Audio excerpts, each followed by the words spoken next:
It's the final day of climbing in this year's Tour de France. Valverde, Pinot, Perrault and Bardet will fight it out. Sunday, we saw the 22nd edition of L'Etape du Tour. It started from Pau, made its way through to Hautacam, covering the same course as today's stage. There were some 10,000 riders who took part from 94 different countries. It was an incredible day with tough conditions over the top of the Tourmalet, and as is often the case, it was shrouded in mist. Whilst the men were getting attention at the finish, in the women's category, it was Magdalena de Saint-Jean who won the race for the 7th time. She's 44, a mother of 4 and hails from Provence. Take a look at the course for stage 18. Starting in Pau, a regular destination for the Tour, through to Hautacam, which was introduced to the race some 20 years ago. 2 Category 3 climbs early. They then head over the Col de Tourmalet and on to the Hautacam. It's a relatively short stage at 145 kilometres.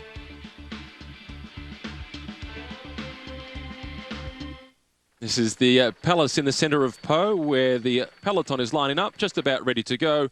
We're a few minutes away from making a start.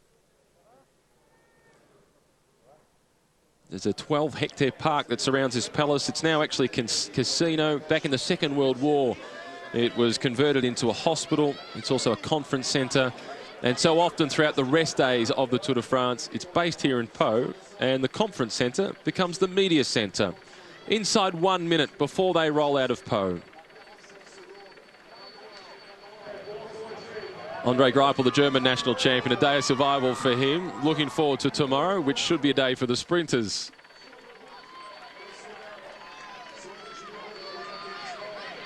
The Tour de France visiting Pau for more than the 50th time as a stage start. In fact, this is number 57. Rafael Majka looked so composed yesterday.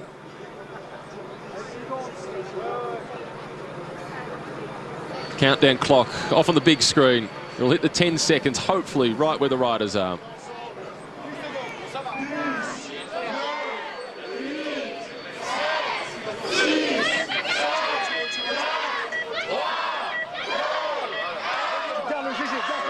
Stage 18, the final day in the mountains. Destination Hautacam, starting out from Pau. A big day of climbing through the Pyrenean Mountains. One of the giants of the region, the Tourmalet, is on the menu today, and it's not for the faint-hearted. The sprinters, they'll be looking to survive, but those racing for a spot on the podium alongside Vincenzo Nibali, assuming that he holds on to that yellow jersey, do have a real race on their hands. In second place is Alejandro Valverde. 34 seconds behind him is Thibaut Pinot. It's then Jean-Christophe Perrault at 42 seconds behind him, and Romain Bardet is 1 minute and 34 seconds behind Alejandro Valverde. That's the race behind the yellow jersey of Vincenzo Nibali. Today, I think that he might stamp his authority on the race. The last few stages through the mountains, he's been conservative with the use of his team. There's no need to do so today. I think he might try and contain any of the breakaways and collect another stage victory and make it number 4. Kilometre 0, 145.5 to race. Expect an aggressive start to the stage, looking to get in the breakaway. Could it possibly survive again as it did yesterday?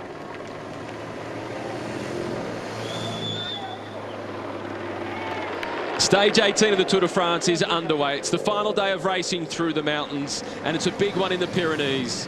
Destination Hautacam, starting from Pau, 145 Ks of torture for some and glory for one.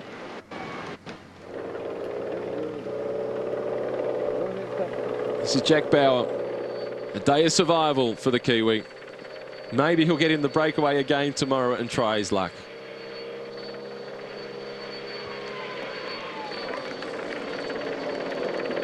Making their way through Le Bern.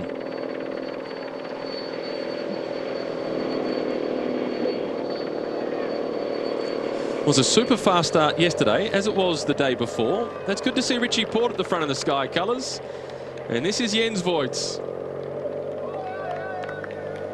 Cyril Goutier also there for the Europcar team. Simon Clark wanting to get amongst the action for Orica Green Edge.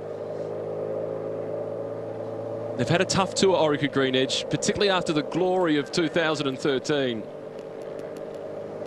A stunning stage win by Simon Gerrans, the team time trial the following day, which netted the yellow jersey for Gerrans. Gerrans, the Australian national champion, a non-starter yesterday. Still suffering the effects from that crash on stage one. This is Adam Hansen from Lotto Belisol. Distinctively narrow handlebars, Adam Hansen. Traditionally, you chose your handlebar size based on the size of your shoulders, and it was pretty much a like for like. And a normal sort of handlebar size for a pro cyclist was around about a 42. But Adam Hansen, with broader shoulders than most, he's got handlebars of 38. They're nice and narrow, a little more aerodynamic, can split the peloton when he's trying to lead out his man Andre Greipel for the sprint finishes. But you do have a fraction less control.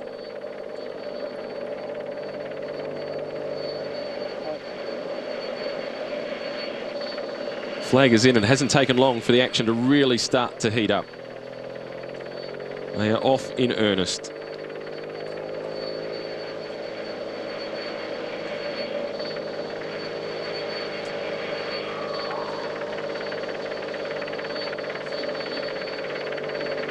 This chateau that has now been turned into a bit of a museum. Napoleon made a stop here on his way back from Spain back in 1808. And he started some horse breeding there. It's now a centre for horse breeding and rearing. And they've got a fair few artefacts from that period when Napoleon visited.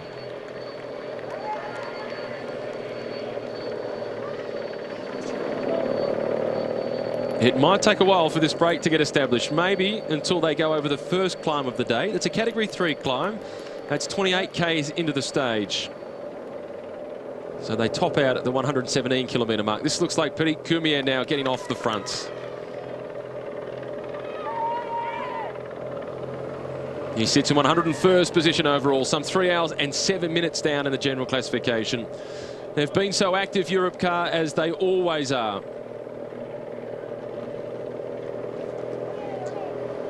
And they've got Pierre Rolland sitting in 10th position overall. And Pierre Rolland finished in 4th place in this year's Giro d'Italia, so it would be a good performance to have 2 top 10 finishes in 2 of the Grand Tours of the season. Coumier has been very active. We've seen him in lots of the breakaways. It looks like Jens Voigt trying to come across just in the distance. Always having the argument with the bike. Sometimes the bike wins, sometimes it's Jens. The one thing we do know, it's an argument with a fair bit of vigour. And Sylvain Chavanel is the rider that sits behind him from IM Cycling. Easy to spot Sylvain Chavanel this year because he's riding a very distinctive bright orange bike, whilst the rest of his teammates are riding a flat blue Scott bike for the IM Cycling team.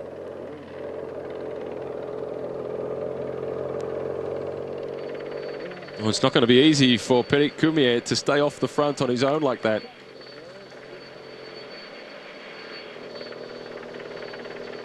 Running through the valley with plenty of protection from the trees, but the mountains do await. The wind won't be too much of a problem today, as we've seen on the flatter stages. We also saw on the stage to Bagnères de Luchon, the wind had a bit of an impact on the race early on. This looks like Steven Kruijswijk from Belkin now trying to come across. It is the young Dutchman, Steven Kruijswijk, of the Belkin team, now about to make contact with Petit Coumier. The Frenchman will be pleased to have some company.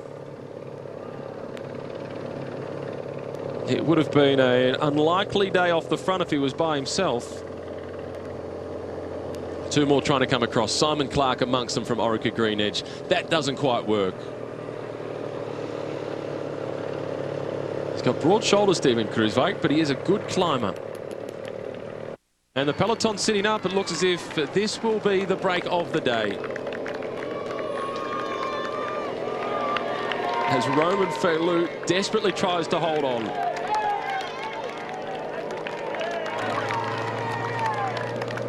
A few stuck in the middle, still trying to come across. The advantage for the 2 leaders is 50 seconds over the main peloton, but there are plenty squeezed in the middle.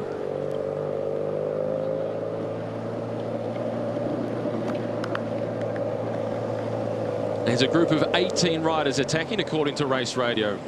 I'll get across here shortly and we'll be able to take a look at them and assess what the likelihood is of that break of being able to survive all the way through to the finish.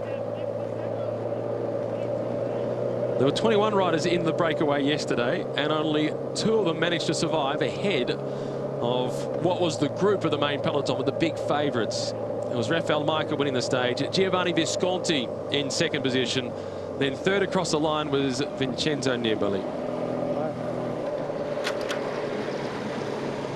Pretty quick through the corners, Daniel Loss, former lead-out man for Alia Viviani and Peter Sagan at the Cannondale squad, moving across to BMC though.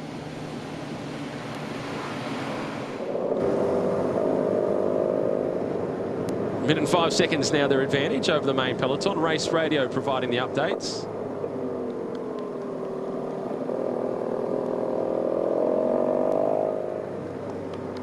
Taking a few risks just to try and build up that advantage. A 27-year-old Italian at the front. Here comes the chase. Katusha, they did all the chasing yesterday. This looks like Yuri Trofimov at the front.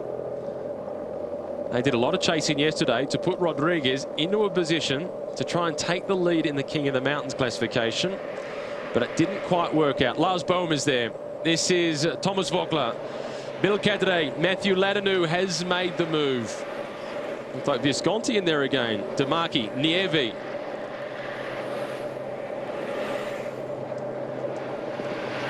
And Chavanel at the back of the group.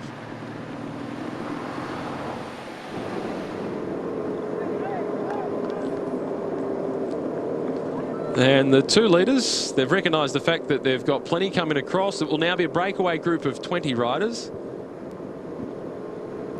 And that will allow them to start to build up their advantage before they hit the first of the big climbs of the day, the Col de Tourmalet.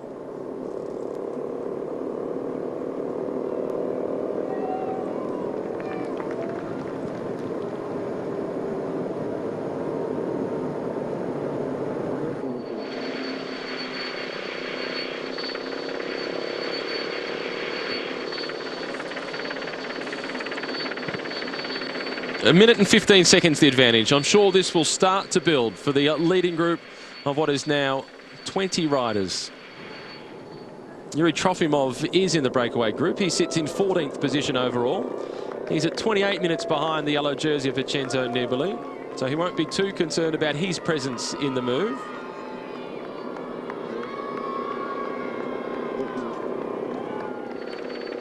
At first glance, I thought the rider from Movistar was Giovanni Visconti, but it looks more like it is Jesus Herrera who's managed to make the move. We'll wait until we get down there just a little bit closer.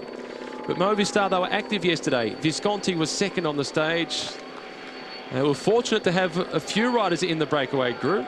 Jon Izagirre was one of them. And when Alejandro Valverde found himself under pressure yesterday, it was those teammates who were dropping back from the breakaway into the main field that allowed him to be able to claw his way back to the men rivaling him in the overall standings. And this is Izagirre now, the Spanish national champion for Movistar, in 2nd spot as they make their way through this right-hand turn.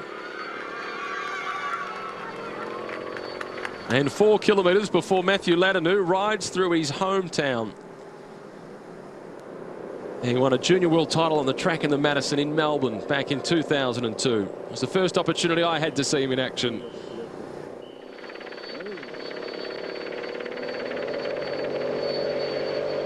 Astana now getting themselves organised on the front, and it looks as if today they're going to try and control the breakaway, contain it a little more than what we've seen over the previous 2 stages. It's the last day in the mountains, so Nibali doesn't need to protect his teammates quite as much as he did in the first few stages of climbing. He can basically drill them into the ground until we get towards the final climb and then take care of business himself and try and win stage at number 4. He said that the Italian is just head and shoulders above everybody else. On the first climb of the day, it's a category 3 climb, 2.6 kilometres in length with an average grading of 6.7%. The Côte de Beniac.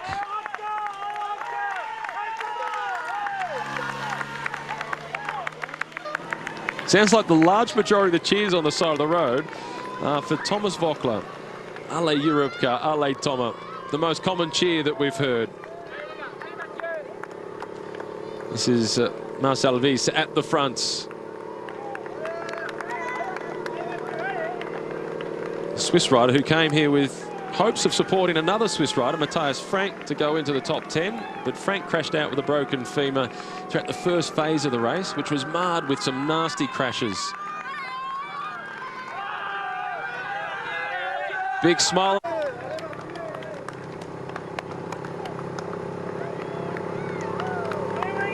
Retzer again doing a mountain of work.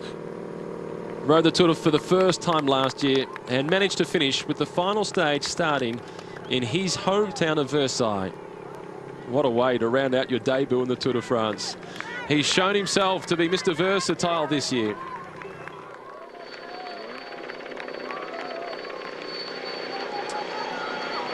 You might have been able to just pick it up, the noise from the side of the road, the breakaway group, and the cheers for Mathieu Lanonou. 14 teams represented in the breakaway, so it looks as if it's going to be left up to Astana to do the chasing. They don't look overly concerned, which is perfectly understandable. There's nobody within even 20 minutes of the yellow jersey. It just comes down to the question for Astana: how keen is Vincenzo Nibali to make another big statement in the mountains and collect his 4th stage win? I've just got this feeling that he wants it. Herzowski leads them across the top. It's then Kevin Retzer. So 2 points for the Polish rider from NetApp Enduro over the top of this climb, and 1 point for Retzer. It has no material impact on the race for the King of the Mountains jersey.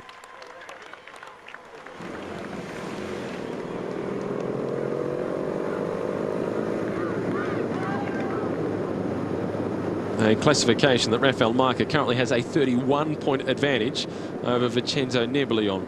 But that could all change at the finish line today. Still got the Col de Tourmalet to come, which is an Oars category climb, and then the Hautacam, so things can be completely turned on their head in the race for that King of the Mountains jersey. Marca will be hoping that the break survives, they take the points, and then he wins the polka dots. Is already stretched out into a very long line, and I think the Astana riders must be extremely motivated, and many of them must be thinking today is a great day and probably maybe one of the last days when they've really got to work hard. 100 kilometers to go. Well, just looking out, there's the local airport here just outside of Autun as the riders go by. They've really decided, Paul, for whatever reason, that they're not going to allow these 20 men clear today, because we're not far away from the lower slopes of the Col de Tourmalet today. Let's see if I can show you our road ID profile. As we're watching here, third categories have gone, Paul. Well, one is about to come, then they've gone. Then we're going up the 2 big mountains of the day. And just looking out there, well, we lost one man already today, Paul, 166 started. We lost Heinrich Hausler. Apparently, he's woken up this morning feeling rather ill, saying he's got a stomach bug, and he stopped about half an hour into the race today. Well, that's the first time we will have abandoned the Tour. Yeah, well, that's, I think, as we're getting into the part of the Tour when riders' bodies are starting to get a little bit weak, that's certainly not the case for Team Astana. Now, you might wonder why they're riding so hard at the front of the field here with a group of 20 riders away. Riders who are not really dangerous in the overall standings. They've done 100% of the workload for the last 10 minutes of the race. And for me, that's an indication that their man wants to win this race today, Vincenzo Nibali. He wants to try and have a crack at winning the last big mountain stage. Well, plenty of pains stacked up here as we start to run around the edge of this airfield before we get out, and it's in open countryside. And I think that's the big point, Paul. We're in open countryside and the wind is beginning to catch them here. But they all realise that, especially Team Astana, for a lot of the riders on Team Astana, this is the Pau Lourdes Airport, which is the Tarbes Airport, I should say, just on the outskirts of Lourdes, where most of the pilgrims fly into to visit the city of Lourdes. Quite a few new planes down there as well. An A380 parked up just down to the bottom, probably waiting for a new spray job. There you can get a chance to see the main field. Yes, it's going to be very difficult, the approach to the next climb of the day, the Côte de l'Utrup. But I think once we start to get through to Bagnères de Bigorre, we'll really start to see a little bit of a change. And obviously Astana, for the riders on Team Astana, Phil, a lot of the guys who are better on the flatlands, they know that their day is going to end in about 20 or 30 kilometers once we start to go uphill on the early slopes of the Col de Tourmalet. Top is the climb called Lucro, which is a small hill, a third category. It's not a big challenge today. Here's what it's like if you're about to say goodbye to the Tarbes Lourdes Pyrenean Airport, as we lift off with one of our helicopters by the look of it. The race itself will go over the third category climb, then it will go for the sprint. And remember that Brian Coquard, the French sprinter in his first tour, youngster, is actually the youngest man left in the race. He's up in that leading group. His object is to try and get the 20 points, not to win the competition.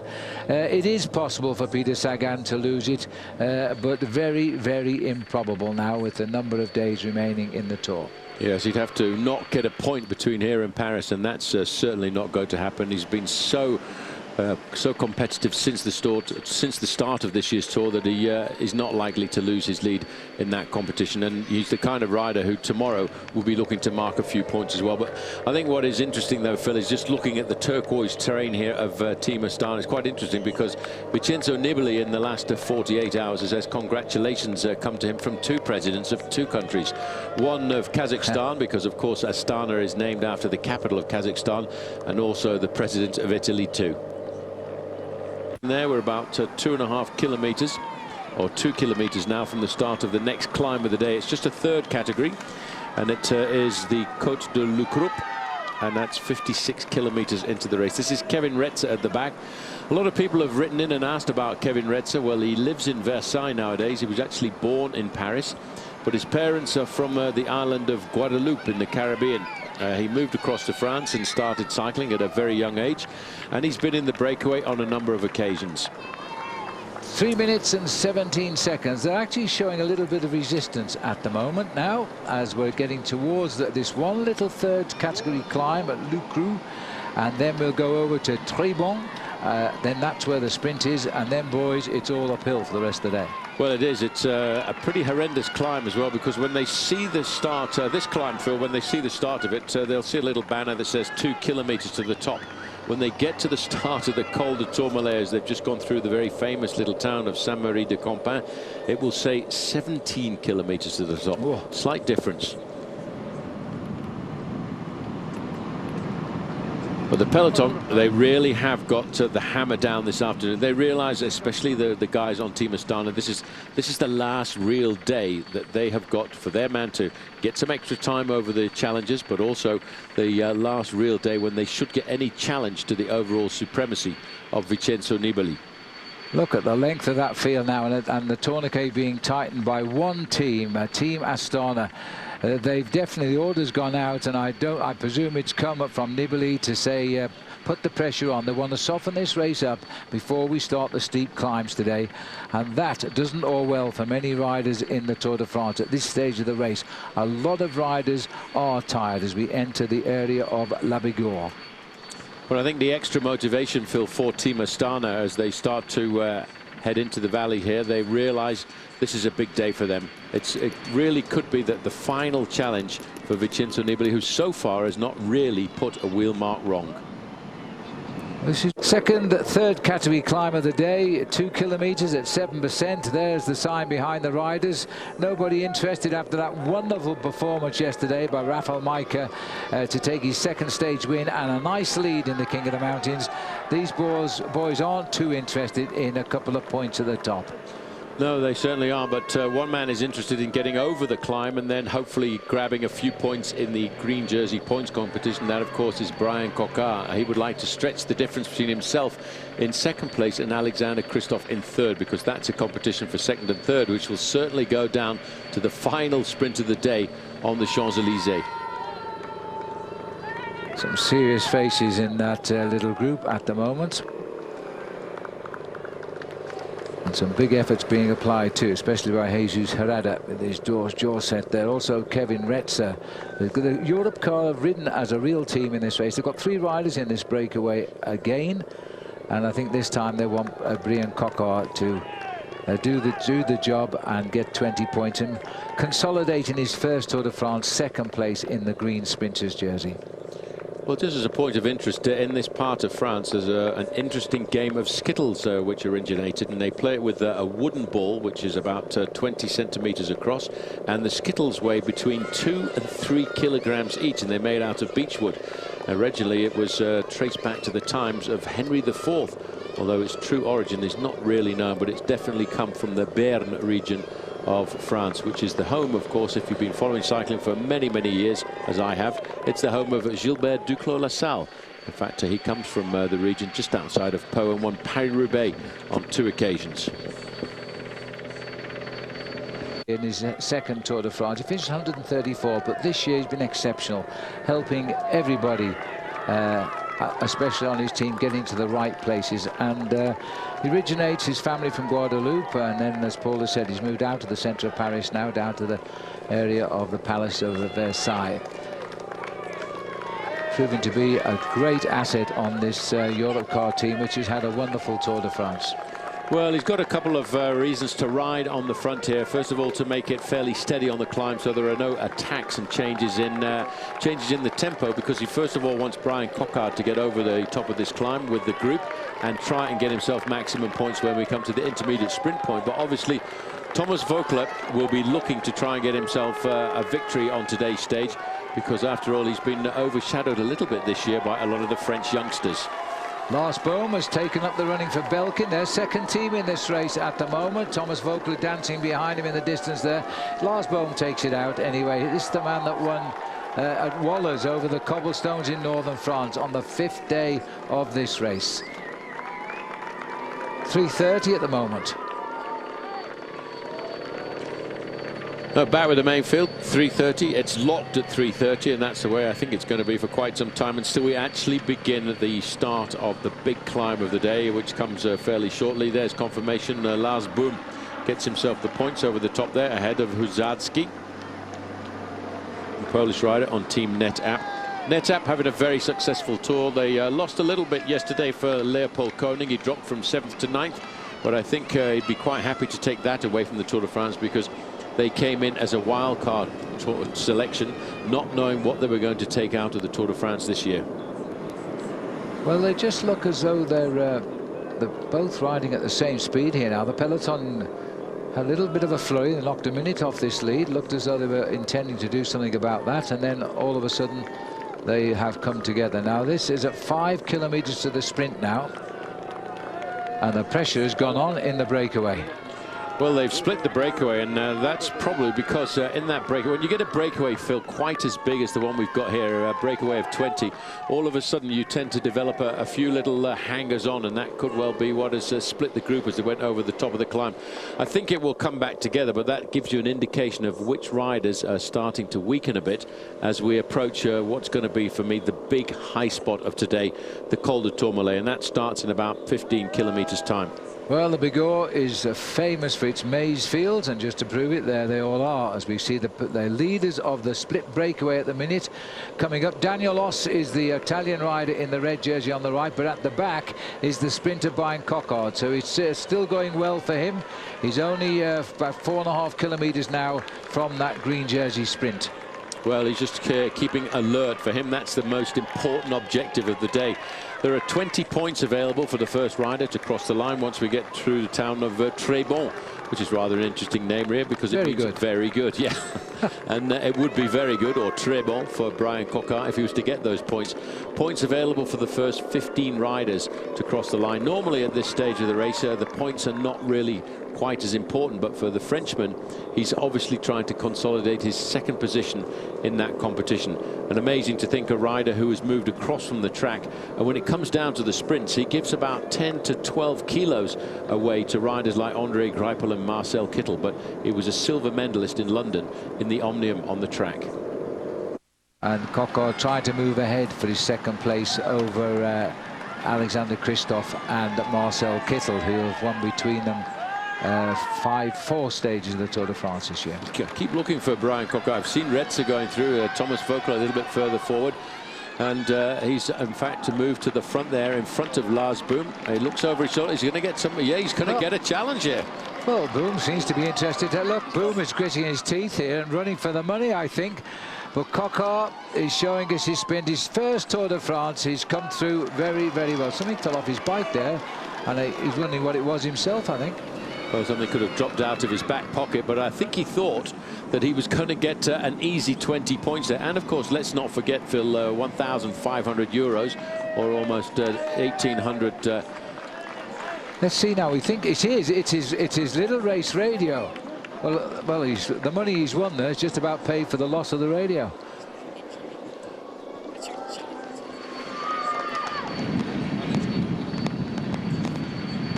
So the race radio bouncing on the road there, but perhaps somebody will pick it up.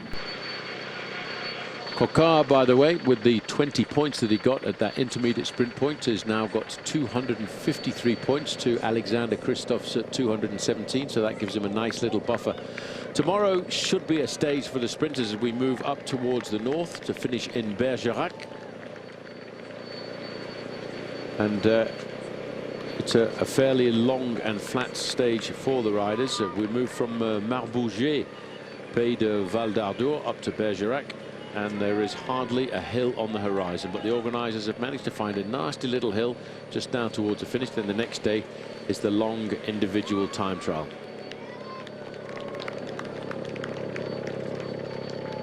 Looking down there, that's the beautiful little church of Saint-Martin.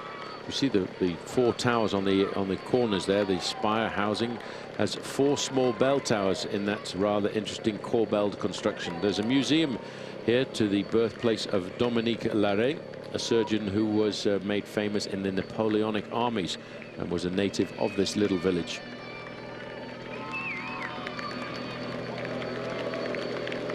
And you can see, as always, throughout the whole of the Tour de France nowadays, the camping cars. Here is the ravitaillement, the feeding station, for the leading group of 20 riders.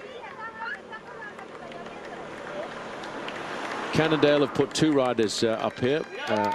Alessandro De Marchi is one of those riders. He's managed to get himself into the breakaway on a number of occasions, and the other rider in there is Marco Maccato.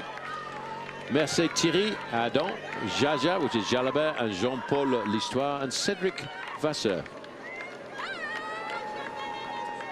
And they are all the commentators for the French television who brings us these magnificent images of France, France 2, France 2. Cédric Vasseur, himself a former wearer of the yellow jersey. And this is Thomas Voeckler.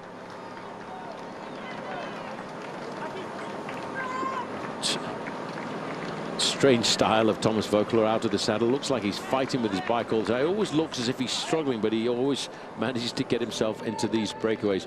There again is that church we saw just a few moments ago as we start now to head into the small town of Bourdillon. And that over to the right-hand side, it really is quite a magnificent church. And the main field, you know, Astana are doing quite an impressive job because they brought it back down now to 3 minutes and 15 seconds. They're not letting this breakaway group go today. There's going to be trouble on the Tourmalet for sure, I think. This is Sylvain Chavanel at the back here, former French champion. He was up amongst the early attacks that got this breakaway going, that moved them up to the 2 leaders, Danos and Bartosz Husarski.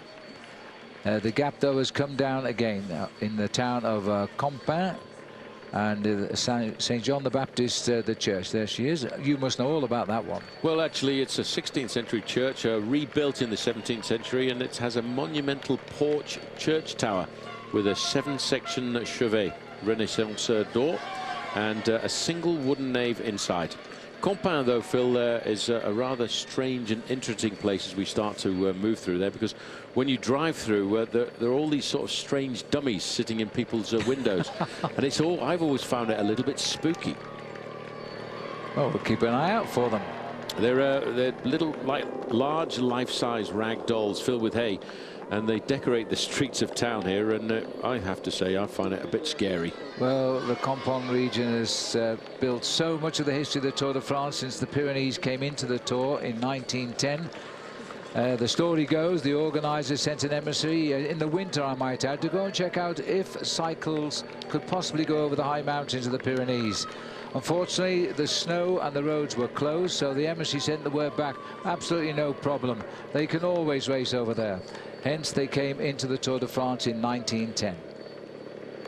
Daniel Oss at the front, followed by Thomas Voeckler, no longer hanging around the back now, because I reckon, Paul, 1.5 kilometres maybe, and then we're going to see the sign of 17.1 kilometres to the top of the Col de Tourmalet. Yes, once they've gone through the feed compound, they get into Sainte Marie de Compiègne, and that's when they will see the banner at the side of the road. And it is a nasty climb, I have to tell you, from this side. It climbs up. You can see all the crowds up towards the top of the climb, if there's not too much cloud around La Mangine. You think, wow, great, that's the top.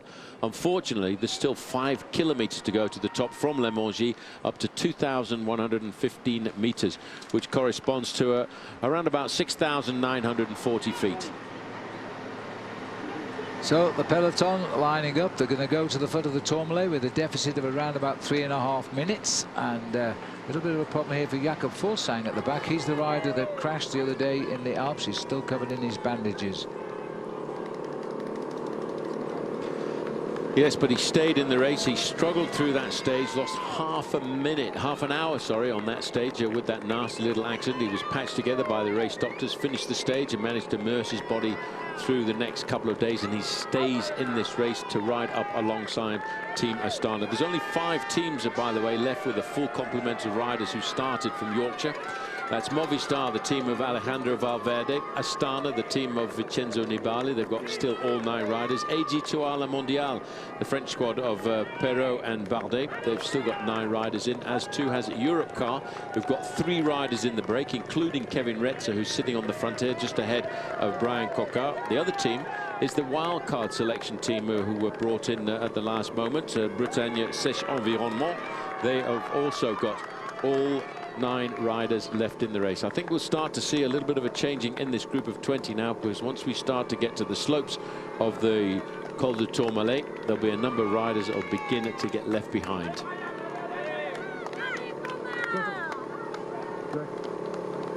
But a number of teams will be quite happy to have riders in this breakaway group, including, I think, Alejandro Valverde's Movistar, who placed 2 riders into this leading group of 20.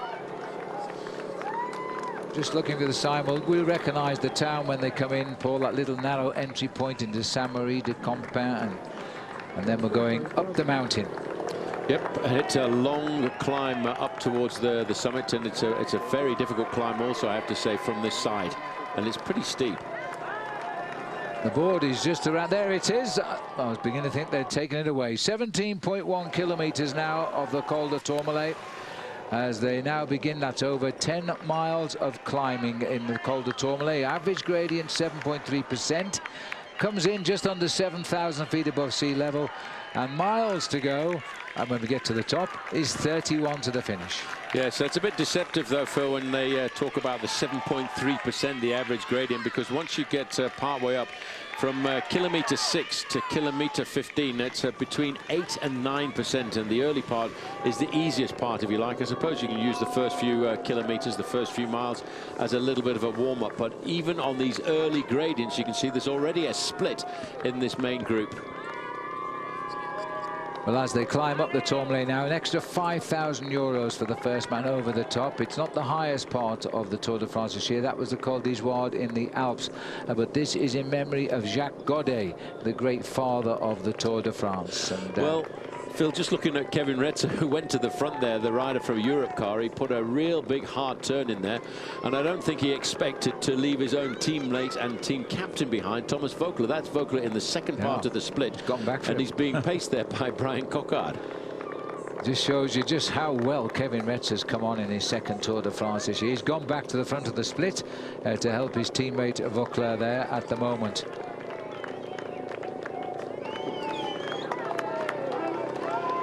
Yes, well, that doesn't bode well for Thomas Voeckler to miss out when a split like that forms. The other rider in there is Jan Bakelants from Omega Pharma Quick-Step. There's a number of riders in this group who probably feel today that they've got a bit of a chance of a free ticket to get clear before the start of the climb, but I don't think 3 minutes and 40 seconds is quite enough on this stage.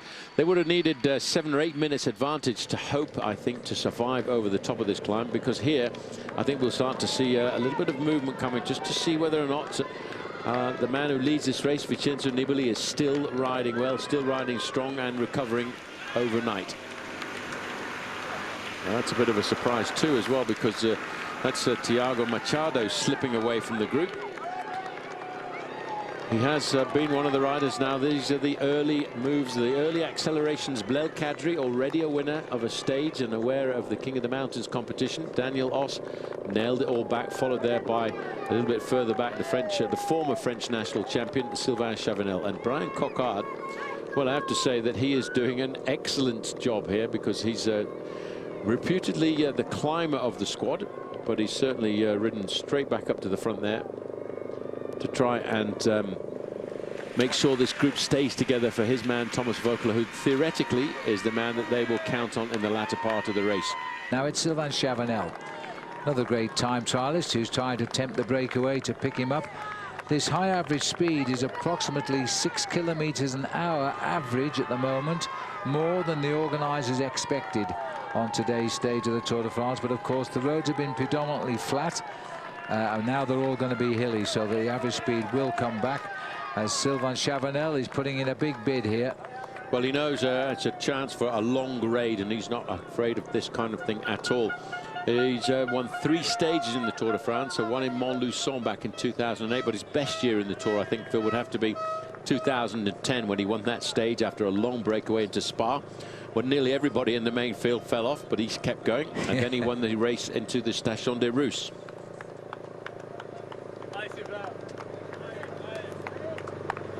And he's a very popular rider as well, Chavanel. His brother was a very good professional, but completely different riders. We go to the back end of the group, and Tony Martin makes contact with the rear end of the main field. Number 22 there on the far side is Vladimir Ishiekev, riding for Team Katusha. While we go back to the first time we've really seen them in the Tour. I just noticed one of the Basque flags down there towards the bottom. But if you pop over the top of the climbs here, we're not too far away from Spain. In fact, for the last 3 days, we've been pretty close to the Spanish border throughout the most of these stages. If you drive away from the Tourmalet and turn across towards the left, over the top of the Mongy, we're about 15 kilometers from the Spanish border. Although you can't actually get there directly, you have to drop down into Luz Saint-Sever and take the climb over the Pic de Tente before you can drop down into Spain.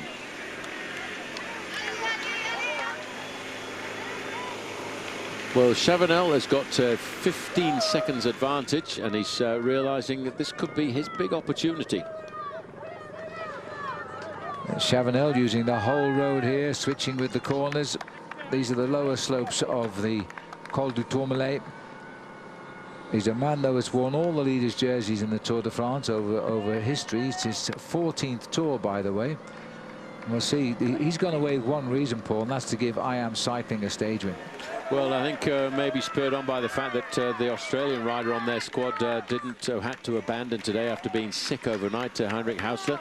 You know, when you get to this part of the Tour de France, the body starts to get weakened. Sometimes what is the smallest little ailment gets turned into something really big and gets magnified, and I'm sure that's exactly what happened to Heinrich Hausler. Sad to see him get so close to the finish and abandon.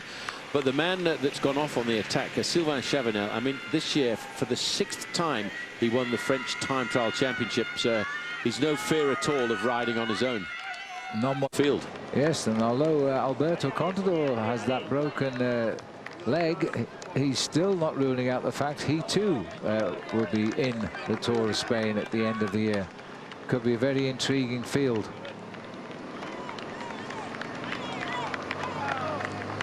Well, these riders stretching out very early on, yeah. That was Geraint Thomas now. And he's having his first bad day, I think, in the Tour, because he's been pretty consistent throughout the whole of the Tour this year. Yes, he's been very, very pleased with his Tour performances, but these 2 climbs are vicious, and the Tourmalet is the real bad one of them all. It's a long, long climb. Here's Richie Porte, once a favourite to win the Tour de France, now really is just in amongst the tail of the pack on the Tourmalet as well. Peter Sagan, he shouldn't be near Peter Sagan, with all honesty. Richie Porte's far better in the mountains. And Jürgen van den Broek just ahead of Peter Sagan. Another Belgian, I think, whose mind and body have turned off. Well, this is a guy, Phil, who started the day in 12th place in the overall standing. I think it just goes to accentuate the point we've been talking about since the start of today's stage, just how tired everybody is on this final stage in the Pyrenees. They'll all be glad to see the end of the Pyrenees. This has been a very, very hard Tour de France. They have attacked each other at high speed every day. And I think it was because we lost the 2 race favourites in the first 10 days of racing. A lot of people felt they could take something from this Tour de France. And let's face it, some have, like Rafael Majka, for example, who's won 2 stages. But some guys have just find that the incline of the Pyrenees suits their climbing style, and I think that seems to be the case here for Belkacem. He's quite happy to stamp out the tempo. His team, really, this is the best Tour de France that AG2R Le Mondial have ever had. They've got Romain Bardet in 2nd place in the Best Young Rider competition, 5th place in the standings. They've got Jean-Christophe Pirot, who I think is still a very serious threat for a podium finish. And of course, they've got a stage victory for Belkacem already well under their belt. Well, this is the return of Brian Coquard from the breakaway back to the peloton. He's done well to survive this far up the Col de Tourmalet without being picked up. Wisely going to take on food and drink, and then he'll just get home as best he can. He's offering his teammates a drink here before he drops off, I think. Food, water, what do you want? Talking to Pierre Roland here, his team leader. The ultimate domestique, that's what you have to do when you get pulled back like that. You've just got to think about looking after the guys as they come past you. See if you've got any extra food, you can pass it on to them so that they don't have to lose their position at the front end of the main field, because you can always take on board something else as you drop back down through the convoy of cars. 57.5 kilometers to go. That's 7.5 kilometers still to climb here. Almost 5 miles still to go, and yet a lot of big names have already cracked in the peloton here. This is Jesus Herrada nearest camera, last year's road race champion of Spain. That's a very small little group now, with the current road race champion of Spain as well, his own teammate in there, the Basque rider on the Movistar squad, Jon Izagirre.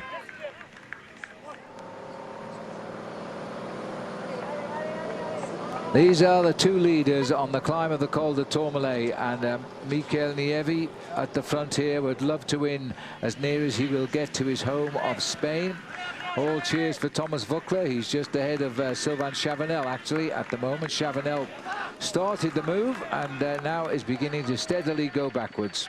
Chavanel is a great rider on the average low mountains, and I think he's struggling with the incline here. We're getting to the steeper part of the climb. 10% is the gradient at this point. There is the teammates of Alejandro Valverde just sitting in the second row, just waiting to move. That's Jakob Fuglsang coming forward for Team Astana. He's a man who's used an awful amount of courage to stay in the bike race.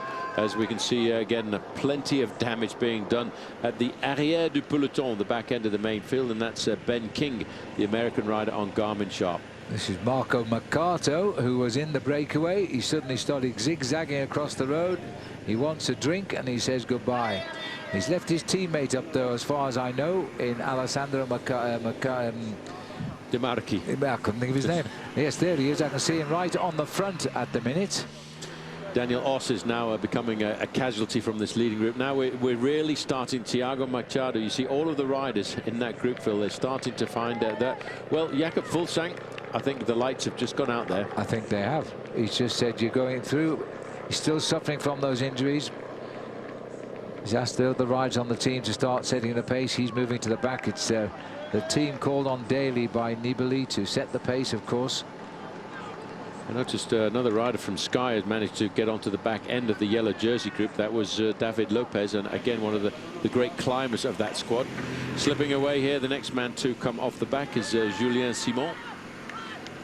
Team Cofidis, he too is having a hard time. We're really getting to the grippy part now. Again, more riders. Surprised to see Herrada coming off just now. Yeah, me too. But they did a lot of work, Phil, over the last couple of days.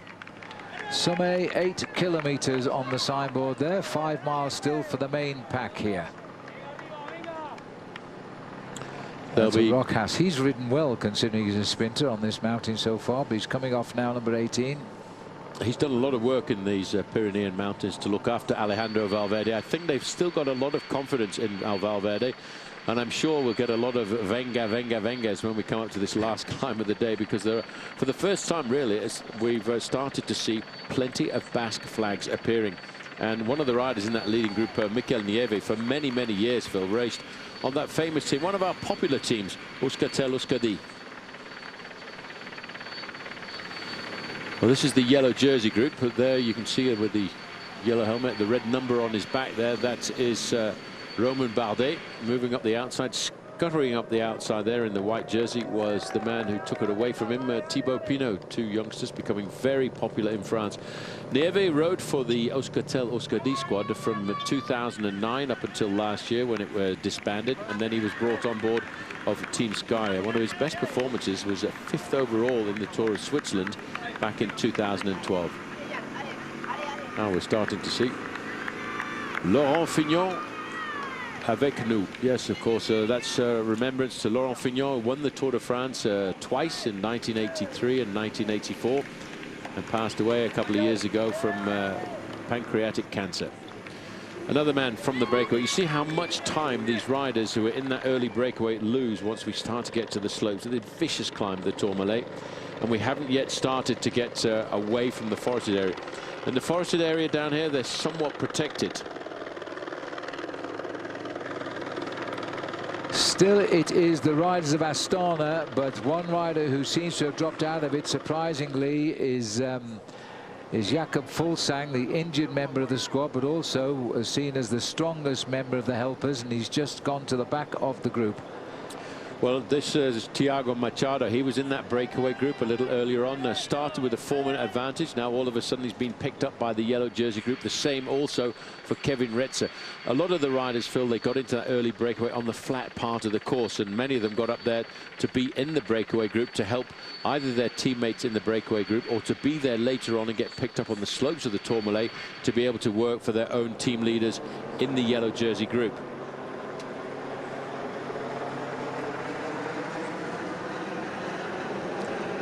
Now coming from Mikel Nieve. He'd said, Phil, in the Spanish press that he's looking for the victory here, and he put Biel Kadri there on a little bit of the back seat. He's up against the ropes for a moment there, but being a good fighter, he's fighting his way back. But that's where they're going to, and you think that's the top when you're riding this part of the climb, Phil, but sorry guys, it's not. That is La Mongie, and there's still 5 kilometers or 3 miles to go once you go through that little ski resort. It's the most bizarre town on the side of this mountain. You're climbing at such a steep gradient right past all the people having tea and sitting on the verandas watching you go through. It's a very steep section of the course.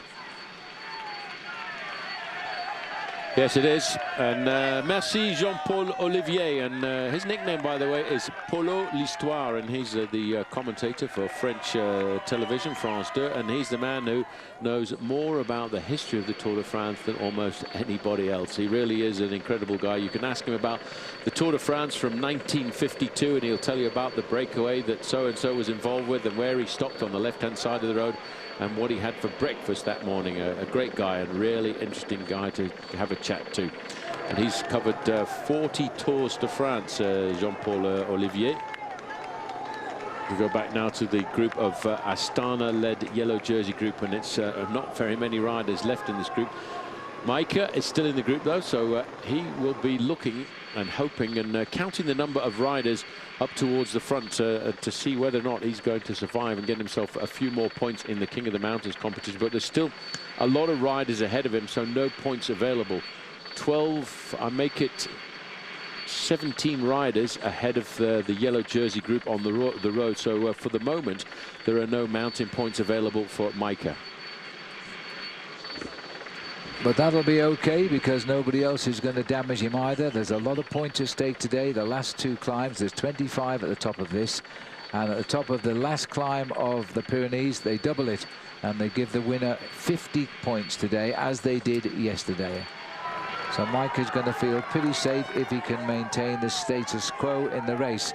Biel Kadri would like something here off his team car as we continue up the climb. That is La Mongie. We'll turn around to it. It's seen battles on the Tour de France many, many years. Kadri seems to have recovered a little bit. And just to remind ourselves, the Souvenir Jacques Godet in honour of the great Frenchman who was the race director of the Tour de France for the best part of 50 years. 5 kilometers to go for the chase group here of Trofimov in the red, who looks to be in a spot of bother, Demarchi and Uzarsky. Trofimov, the best placed of the original breakaway, 28 minutes behind, and that making quite a move here today for Katusha. Let's go back down and have a look at the peloton. They're rounded out at 4 minutes. They're on a very steep section of 11% just now.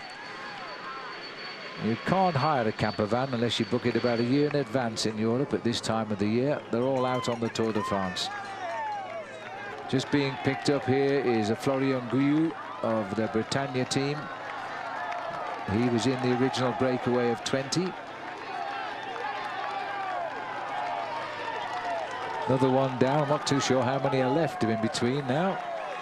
Well, that's the one thing that one rider in that group will be counting in the yellow jersey group, and that's Rafael Majka, because this is an outside categorized climb. There are big points available, 25 for the first riders to go over the top.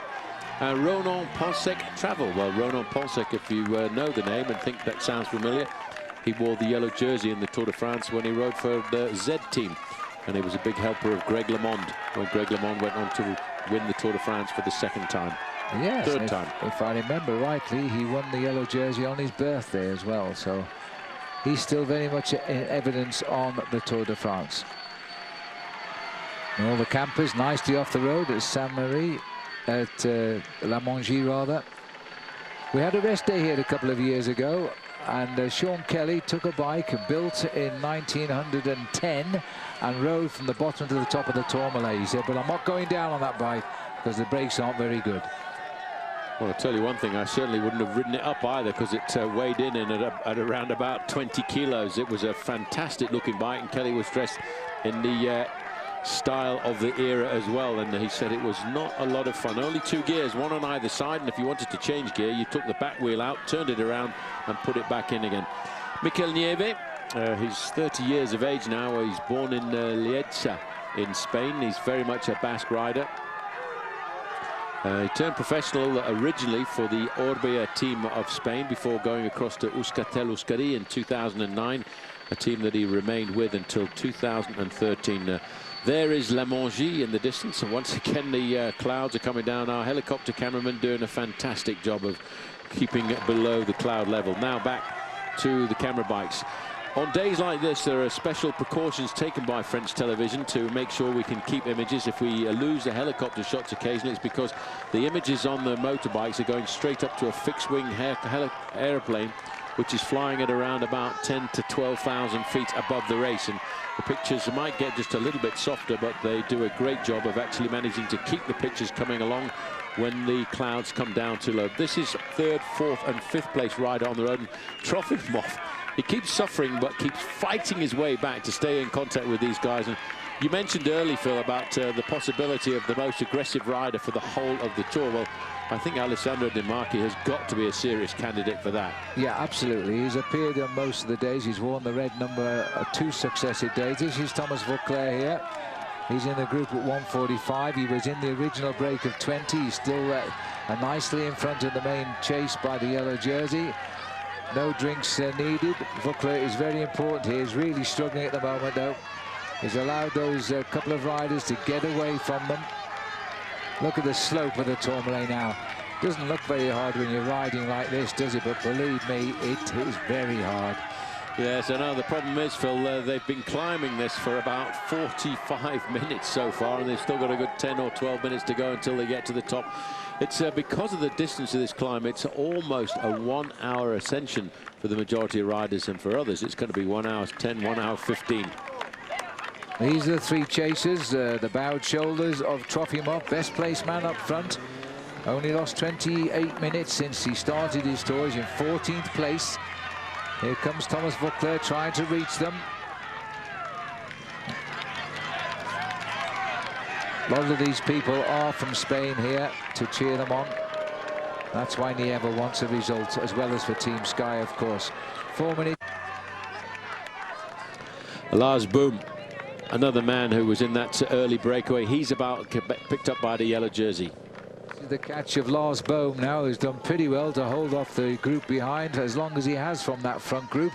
This is the select group of the Tour de France, and they're riding just on 4-9 behind. Well, this is what happens when the lights go out, and they have gone out there for Thomas Vauclair. He was riding on courage to try and stay in contact. Ralentir, by the way, over to the right-hand side there, Phil, means slow down. Well, I don't think either of these two are going to slow down. They need to keep going. This is the 1 kilometre to the top of the Col de Tourmalet. It's been a great ascent by these two riders. They're going to take heart from that because it's a very, very fast descent off the col itself as we race down to the bottom, across the valley, and then we climb to the finish. Well, this man back in number 42, look at the bandages on his arm, on his knee, and on his other arm as well. He was pretty much banged up from a nasty crash when he hit a water bottle that fell off somebody's bike going down one of the mountains into the Alps. But he has to stay in this race. He knows that his team leader, the man who leads this race, Vincenzo Nibali, may well need him in the final few moments of a race like today. Lars Boom, he was in that breakaway. He's won a stage, so he doesn't care too much. He just wants to get over the top of this climb. From the top of the Haut de Camp, I know what a lot of the riders in this race will be thinking. They'll be thinking they can now see the Eiffel Tower on the horizon. For a day. Now watch out as the parachutes are fitted for the very fast descent off the barren summit of the Col de Tourmalet. A bit further down the slope, so you can see these riders just trying to stay in contact. There is the rider who is a very good time trial. Has been in the breakaway before. He must be wondering what he's doing in a move like this, though. Bartosz Husarski in the dark blue of NetApp. Just behind him is Trofimov and Alessandro Di Marchi. And there, amazing, Phil, that the different flags that are turning up on the Tour de France these years. I just spotted the Japanese flag there over to the right, flying very high, and that's for Arashiro, who is in the yellow jersey group and riding a great race for Europcar. Better than we've ever seen him ride a Tour before. This is the ride for third place over the Tourmalet, and all of a sudden Trofimov has found his legs. Now he's gone to the front. Yes, but the gap is the thing that is most important. They're more than a minute behind the two leaders. Big question is, what is the official time gap going to be for this group once we go over the summit? Because they will have a long chase down into the valley. It's a long way down off the top of the Col de Tourmalet down to the start of the final climb. We're looking at 30 kilometers to go.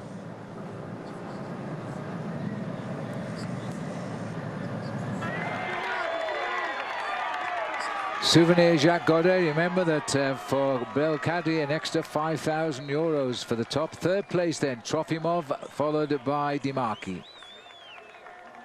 And Husarski over the top there in fifth place. The first part of this descent, by the way, Phil, is pretty tricky. When you take the first 7 or 8 corners, they really are sharp hairpins. And as you can see, there's no safety barrier off to the right-hand side of the road. Still the peloton towards its way up. About 800 meters to climb for the main field. The clock is running on the two leaders who've gone over. That's Wiestra at the back there.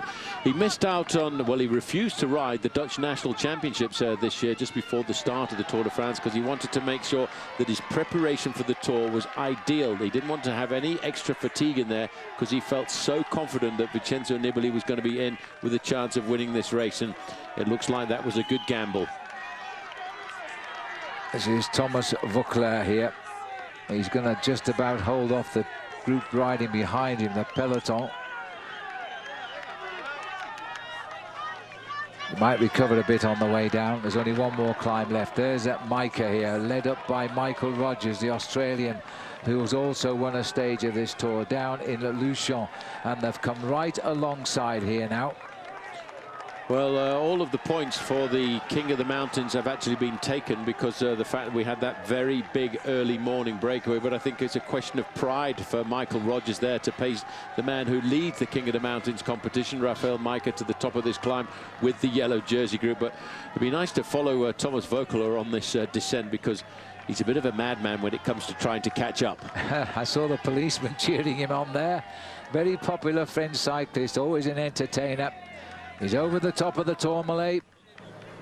Lower down the slopes, it's Belkadi now leading the Evi.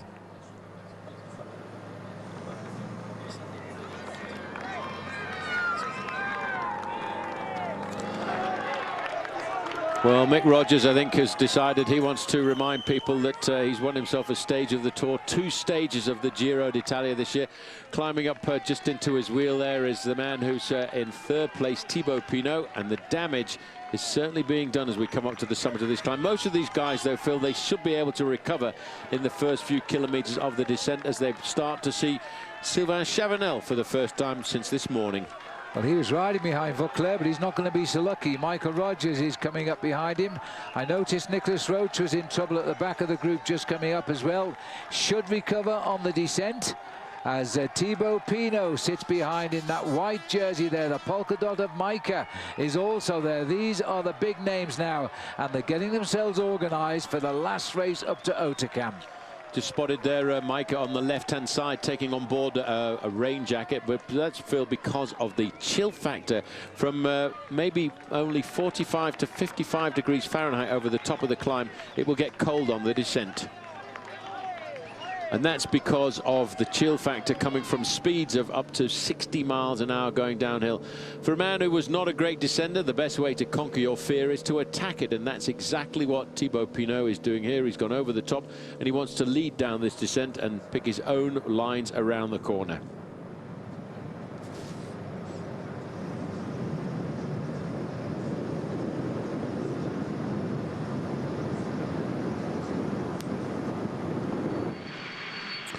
Well, those are the Pyrenees. Hopefully we'll get back with the helicopters and get right back into the excitement and get ourselves close into the race. But certainly on this descent, you will see maximums of between 62 and 65 miles an hour, because it was on the descent of the Col de Tourmalet a couple of years ago that, in fact, Thor Hushovd recorded 118 kilometers an hour on his onboard computer.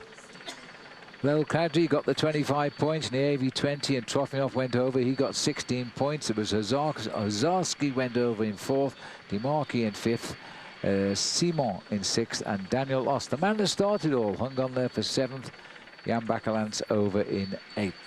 Yeah, well, the helicopter Phil is circling round here because they've had to move away from the top of the race and try and find a gap through the clouds to get themselves over the top of the Pyrenees and down onto this side of the valley. Nievi is using a fair bit of road there around these corners, and in fact he's giving a hard time to Blel Kadri, who obviously does not descend quite as well as Spanish breakaway companion. Well, they're going to want to chase down now, as there's the rest of the results for you that I've just given you. It finishes only 10 riders get points, so none of the leaders of the King of the Mountains got points. So it'll mean that Majka keeps his lead here. Demarchi, though, has now come in at 4th place in the race on the King of the Mountains. Yeah, but Phil, with 50 points available for the first man to cross the finishing line, because it's a double points on the outside categorized climb.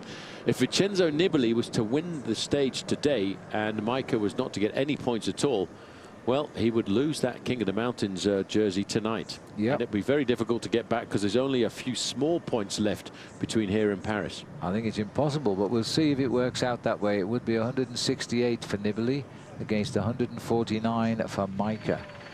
I'm sure he's worked it out. He's going to have to try and keep a close eye. Remember that Nibali and Majka have been going head-to-head on 2 climbs this year. Advantage 1 each is the score. Nibali winning, Majka chasing, Majka winning, Nibali chasing over the line. Now these boys are going to use the descents here as best they can. The motorbike's going to have to try and get out of the way. That's Valverde trying to get on there. That's why the motorcyclist puts his hand up. It warns the rider he's giving him the right of way. Well, I think the way he's attacking this descent down here, in fact, he's trying to go clear on his own, and he is a great descender. There's a rider a little bit further down the road in front of him. Now, this is serious move on a descent like this. He's actually got, there is a rider in front of him, but this is a move by Alejandro Valverde. He knows how important today is. You know, Phil, he is looking to get himself a buffer between himself and the other riders behind him, the Pinots, Perrault, and maybe even TJ Van Garderen. Well, as we're looking at this at 4:24, the gap of Valverde has left the side of the yellow jersey. He's absolutely flying down this like a guy on a motorbike. He is clipping off the apexes of the corners. His lines are absolutely perfect. And in fact, Paul, our motorcycles can't stay with him at the moment. Now looking here, this is Johnny Zaguirre here, and I should imagine he's waiting for the return of Valverde from behind. Well, this is why those two men, this is Valverde, this is how you go down a hill far. This man is a great bike rider. You know, he has been sitting there waiting. He's had a couple of tough days in the mountains, but he knows that when it comes to going downhill, he's a great bike handler. and that's why he's taken the advantage. He knows this is maybe a last possible chance. He's in the terrain where he can possibly turn it all around. He's 34 years of age, Valverde. He's jumped away from the yellow jersey group, and then all of a sudden his teammates have been told up in front of him, Valverde is on the attack. Now, as Valverde continues to fly down here, because he is absolutely flying down this mountain, and they're going to have to chase him. Well, what happened when we went over the top of the climb, Phil, Thibaut Pinot, who's a little bit of afraid of the descents, decided he wanted to lead going downhill. Then all of a sudden, out of the mist, or sort of, came the man in the dark blue jersey, Alejandro Valverde. He used the first few very technical corners of the start of the descent of the Col de Tourmalet to open up a gap. But more importantly now, he had two riders in the breakaway group in the early part of the stage. They've been told, I think, by the team management to sit up and wait. So this was the strategy all along of Movistar, to have two riders in the breakaway, Valverde to attack and leapfrog, and then put some pressure onto the yellow jersey and also the other riders in third, fourth and fifth place overall. Well, Valverde, by the way, has been picked up, or he has picked up Daniel Weiss, who was in the breakaway. He's been put back in his place, as the peloton aren't panicking yet. Yes, but they need to think about the fact that this man who wears number 11 has an incredible pedigree on his back. He's won over 108 races throughout his career. He's been professional since 2002. And of all the riders in the top 10 positions, probably in the overall standings, he's probably one of the best bike handlers. He can win sprints, he can climb, and now he's proved this year that he can time trial, because he won the Spanish National Time Trial Championships just before the start of the Tour de France. He was second in the road race to his own teammate, Jon Izagirre. So Valverde, it's only 15 seconds, but if he's to make contact, if he were to make contact with his two teammates, Jon Izagirre, who's just a little bit further up the front of him, and they collaborate together, this could put some serious pressure onto the race. Well, we're running off the Col de Tourmalet now at very, very high speed indeed. The two leaders here as they go through are Barège is where we are, and it's still Nieve trying to get us through here as we head down towards Luz Saint-Sauveur. Well, you know, if one man can really throw the cat amongst the pigeons on a descent like this, it's got to be Alejandro Valverde. What a move. 4:25 is the gap to the yellow jersey, but the man on the attack, Alejandro Valverde, and Jon Izagirre has waited for him, and here he comes. He's got teammates now. They're going to put it into top gear. Well, this must obviously have been the plan this morning. Let's get as many men as possible into the early breakaway. The breakaway was 20 strong, but the breakaway had two riders from Movistar in it, and here is the other man. Izagirre. Herrada Izagirre, the champion of Spain. Herrada, the former champion of Spain, and the champion of Spain in the individual time trial, Alejandro Valverde. This is like a perfectly orchestrated game of chess. What a superb tactic this is as they head down to Barège now. Remember the situation for second place overall. Three riders fight for second place, separated by 42 seconds. And the one who sits second at the moment, Valverde, is trying a plan here because he was afraid that on the start of the last climb, the other teams would gang up on him and he wouldn't have an answer. What a move. Well, the gap from Valverde to the yellow jersey group is only 15 seconds, but this could be a last-minute attempt. We go back a bit further up the road to the men who are thinking of individual glory this afternoon, trying to win the stage. Blel Kadri in first position there with the brown shorts, and Mikel Nieve of Team Sky and, of course, of Spain. But this, Phil, this is a great tactical move. I'm not sure whether it's going to work or not for the moment, but to have two teammates up alongside you, it's got to be good for the morale. This has been one of the most aggressive Tours de France we've ever watched in recent time, because normally big strong teams control the attacks. Not this time. Everybody has tried, and now Valverde's playing another tactic, one we very rarely see, to beat them downhill.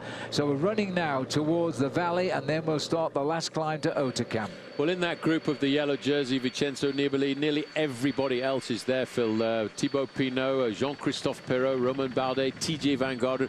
They are all there, but it's actually going to put some serious pressure onto their shoulders.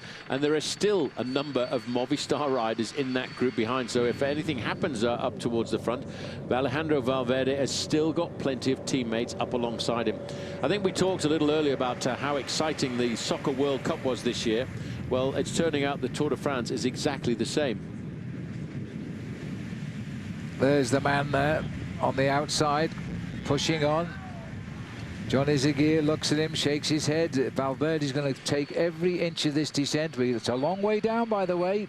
We go into the town of Luz-Saint-Sauveur, where you can go up another climb just to the left, Luzard-Idem, but this time I continue on past it and look for the Hautecam.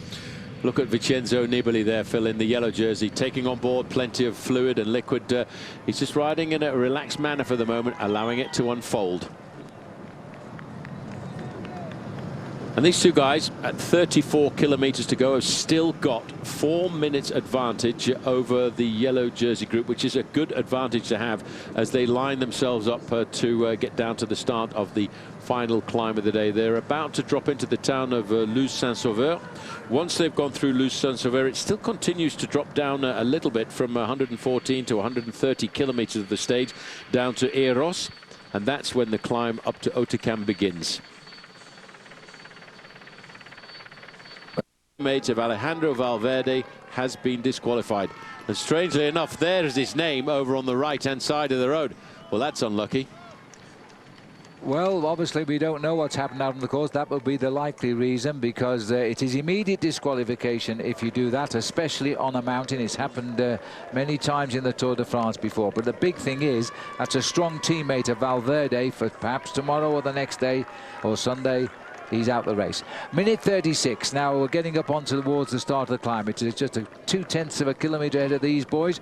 We should see the sign any second now, and it should say 13.6 kilometers to the top of Hautecam. Look at the people here as we head to the start of the climb. There it is.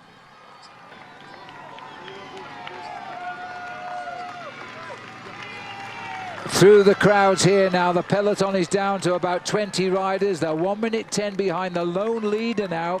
Mikel Nieve has gone with 12.2 kilometers to go as Chris Horner, the American, has decided it's all or nothing for him. He's nothing to lose by doing this. Go back to the Tour of Spain last year, and there was a duel between Chris Horner and Vincenzo Nibali. Yep. The victory on that occasion went to Chris Horner. You've got to, Phil, that is an amazing performance by a guy. Nibbali's left all the riders behind because he's too proud to allow Horner his head. Horner is not a threat. Well, he's not a threat, but you know, the amazing, look at this, Phil, 42 years of age. That's not a smile on his face there, by the way, just so that you know, that is a grimace. He's got all kinds of pain.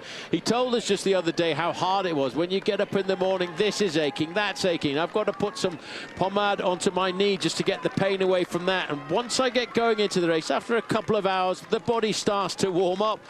Wow, this is amazing. Horner is 35 minutes behind overall, and to me, we just saw the Tour de France surrender to Vincenzo Nibali. They're racing for second place in that group behind for the 42 seconds that split 3 riders, because Nibali has become untouchable.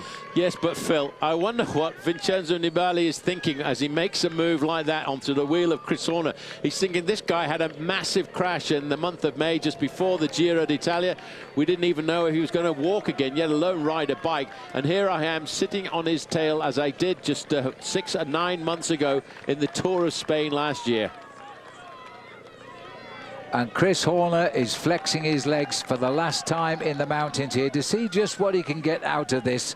He was the oldest winner of the Vuelta a España last year. The man who tried to go with him and couldn't was Vincenzo Nibali. Now Nibali is using his power to take him to the Tour de France victory. Strange old world, bicycle racing. 10 kilometers to go for Mikel Nieve. He's still in there with a chance. Alejandro Valverde, who was on the offensive, is now on the defensive, and he's still got to think about protecting his second place in the overall standings. Well, Chris Horner on the front here now as he dances on those pedals. Remember, this was virtually his first race after the accident, which nearly took his life, actually, in Lake Como in Italy, where he had a punctured lung, he had broken ribs, he had head injuries. He's fought his way back to this. And he's nursed his body through the 3 weeks of the Tour de France to come to this one final day in the big mountains. Pierre Rolland, 151, struggling just a little bit at the back of the group. Well, you can see John Gadret now takes over the pacemaking for Alejandro Valverde. On his wheel is the leader of the King of the Mountains this morning, Rafael Majka.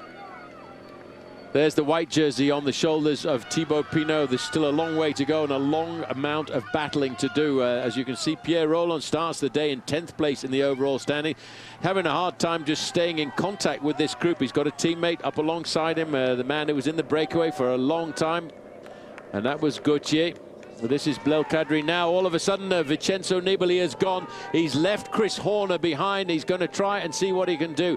He could feel the fact that Chris Horner was starting to weaken a little bit, and there is the acceleration. He wants to go out, as they would say, Imperial, if he can, on this final stage. He's got in front of him just one single rider, Mikel Nieve from Spain, riding for Team Sky. The gap is 43 seconds. And he's off.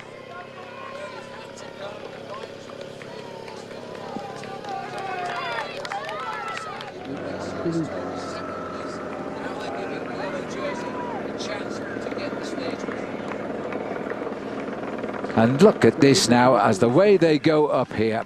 Well, Phil, I told you, Vincenzo Nibali, I had the feeling this morning when I saw the team come to the front after the first few kilometers and start setting that tempo on the front of the main field, not allowing the breakaway too much of an advantage. He wanted to go out of the Tour de France, out of the mountains of the Tour de France, with a certain amount of panache. And he's trying to do that now. He's down to just 34 seconds behind the lone leader, Mikel Nieve. Well, he's left himself still 9 kilometers of really solid climbing. There's no respite on Hautacam. It gets harder towards the end. And he's left to the race behind, who are continuing to fight out 42 seconds for who finishes second in the Tour. That's Blel Kadri, who's come back from the front. He's been picked up by this yellow jersey group. He's going to do whatever he can just to, well, I think job done. He's been in the breakaway for a long time, and that's what happens when you have run out of energy. You just pull over to one side and say, see you tonight, guys, in the showers. Well, that's one battle done and one rider tired, but the battle for them, of course, they still will win the team race on Sunday. They've got nearly half an hour now, these boys of AG2R La Mondiale. But what is Valverde thinking right now? Because he knows he's going to be attacked by Team AG2R, by Team FDJ. And TJ Van Garderen might try, but as the angles kick up here, this man just goes quicker and quicker. He's now half a minute behind the only man left in front of him.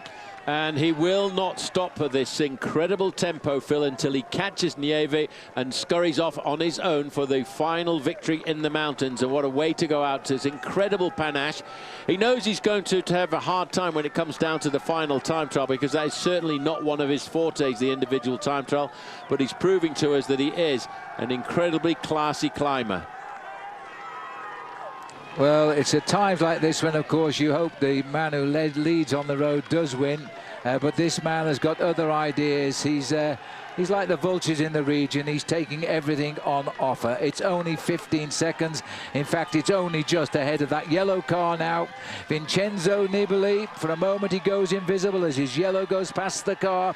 And an attack by Rafael Majka now, also thinking of the major points, because this is a man who could sew up tonight at the King of the Mountains competition if he hasn't already done it. Well, he knows he's got to finish inside of the points at the end of the day, because I'm pretty sure right now that Vincenzo Nibali is going to win the stage, and he's going to get himself the 50 points. So it's going to be a huge battle for the King of the Mountains competition.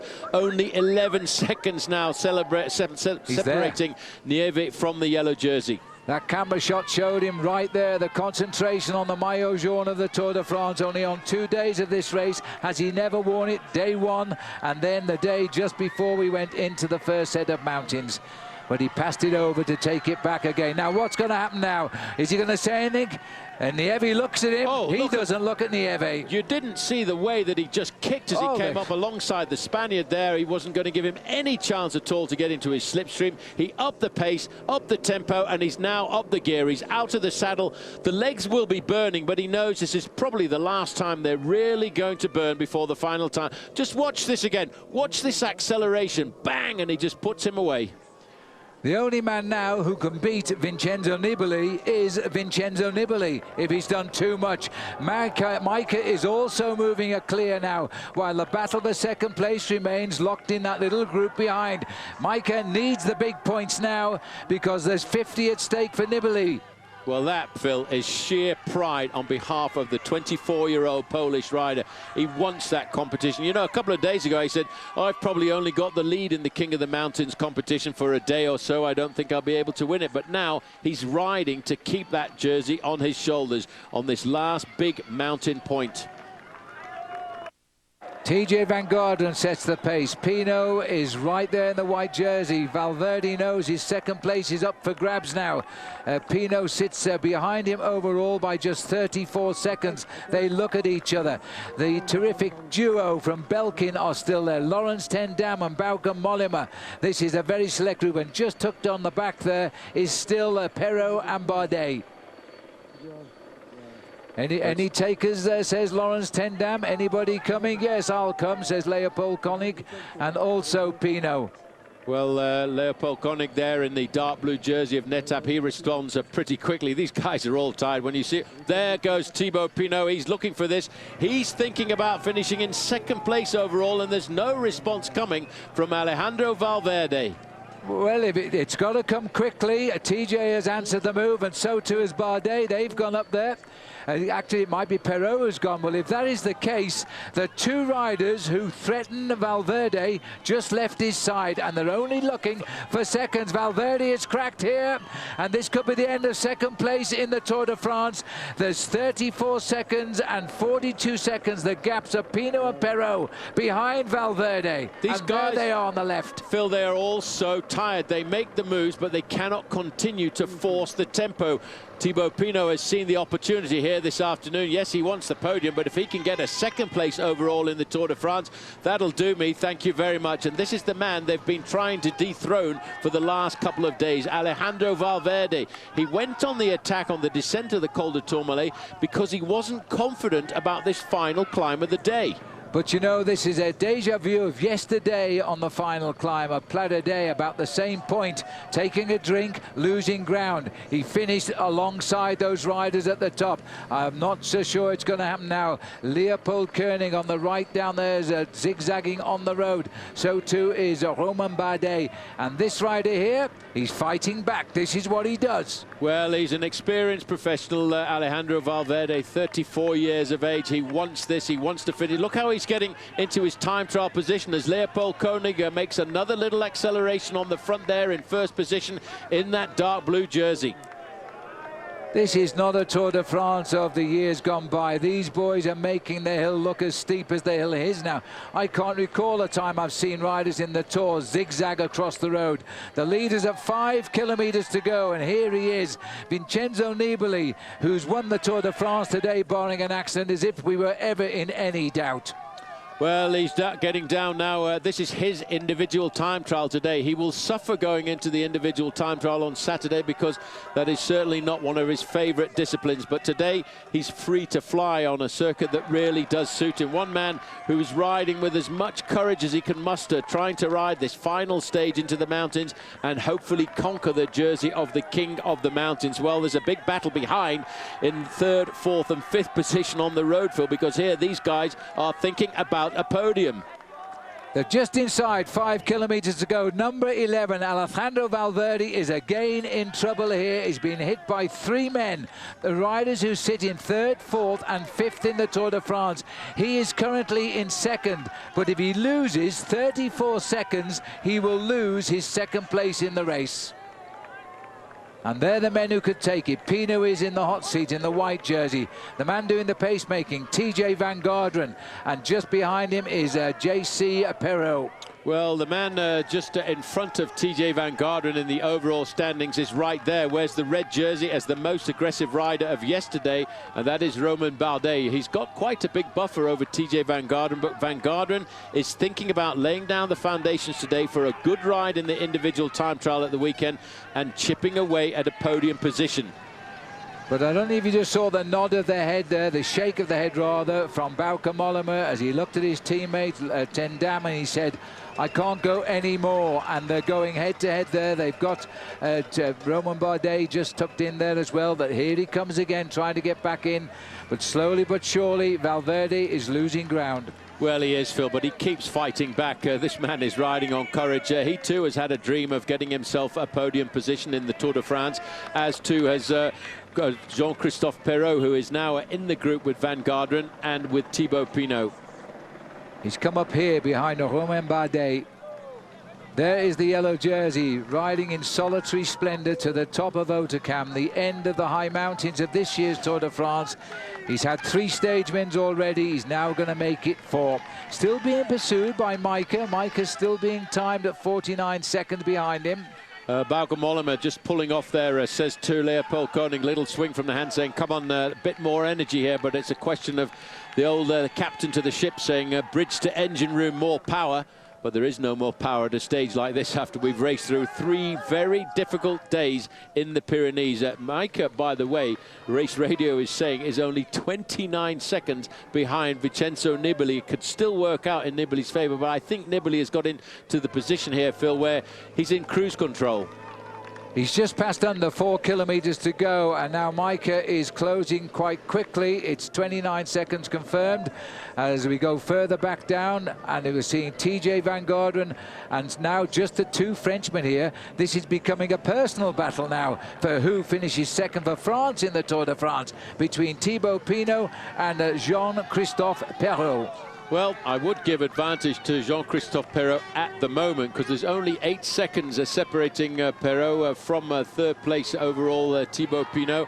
And the Frenchman is a very good time trialist. But, Phil, we've still got 3.7 kilometres to go to the top of the climb. There can still be a big change in the way this race looks. The lonely man now having to do all of the work is Alejandro Valverde. He expected to be attacked on this climb.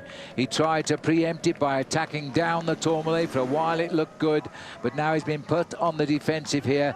The riders with him, I think, are on the limits too. I think there was a bit of duff information coming in over the race radio there, because it's actually 52 seconds back to Rafael Majka. I think he's also pretty much in cruise control, Phil. He's thinking about 2nd place on the stage. That's what he wants here this afternoon. Yes, a place in the top 3 will probably give him the King of the Mountains title in Paris on Sunday. TJ has done a really remarkable recovery. One bad day lost him his time, and there behind is Pinot as they're now picking up Majka here. Now this is becoming a serious situation for Rafael Majka. If he finishes out of the top 3, he will lose the lead in the King of the Mountains to the man that's going to win the stage, Vincenzo Nibali. And with the mountains, there are none left, just a few hills along the way. It could be terminal. Well, it's going to be very difficult. There's the group of Alejandro Valverde. They're all sitting on the wheel of the Spaniard now. They know that he's got to ride himself. He's got to do all of the pacemaking. There's the gap that I just said was a little bit more than we thought between the leader of the race to Majka, but not far behind Majka at about 15, 17 seconds is the group of Jean-Christophe Perrault and TJ Van Garderen. Worked out to the computations and the maths that I've been trying to scramble over the last few minutes, because if he finishes in 5th place on the stage, and if he finishes last of this group, he will be 5th on the stage. He will clinch the King of the Mountains competition.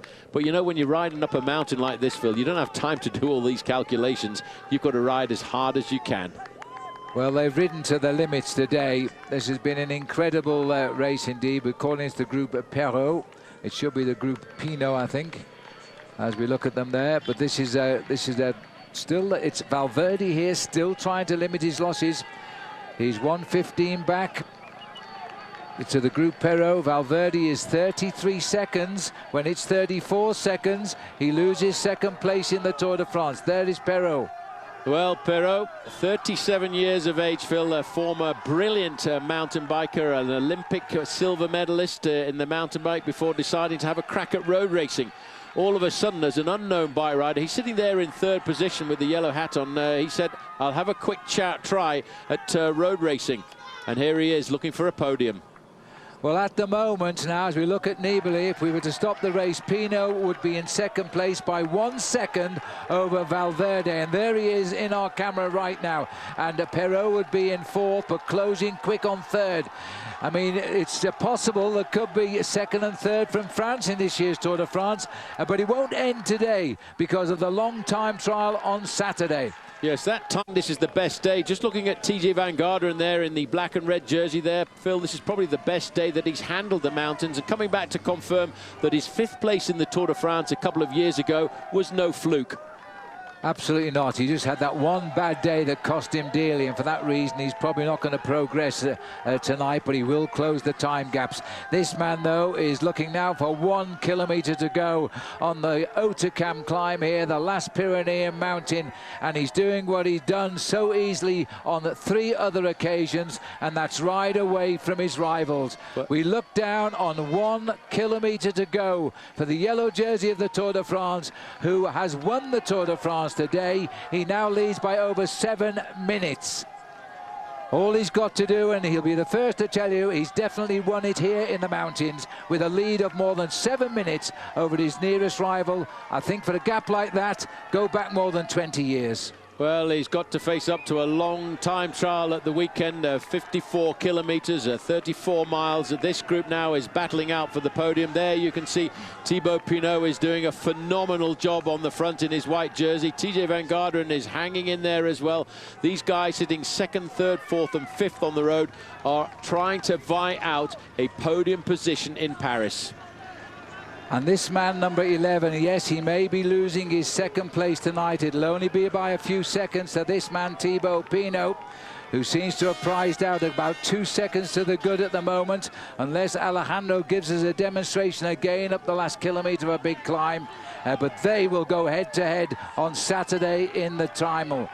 As Pinot slowly pulls away at the moment, he is now 7:22 in virtual behind Nibali and 7 seconds ahead of Valverde and 8 seconds ahead of Perrault. What a battle for the 2nd place it's going to be in that long time trial. There'll never be a time trial like that to decide 2nd, 3rd and 4th in the Tour de France again. That is not very much time at all. That's if we were to stop the race at the moment, but you know, those time gaps can still change a fraction. Jean-Christophe Perrault, what a ride by the 37-year-old. There he is. He wears the yellow helmet. The team is leading the competition for the best team in the race.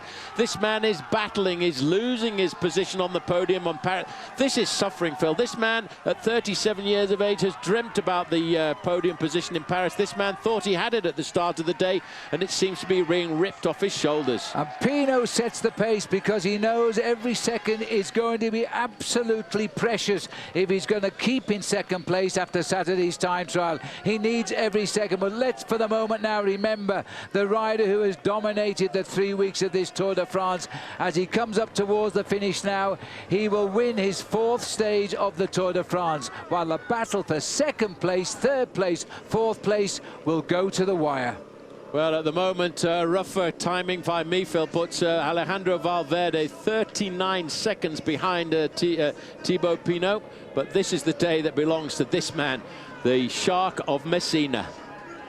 From Sheffield to the Vosges, to the Alps, to the Pyrenees, the result has been the same for this man. Vincenzo Nibali comes up for his 4th stage win in the Tour de France. He is an absolute champion, and tonight he leads the Tour de France by over 7 minutes.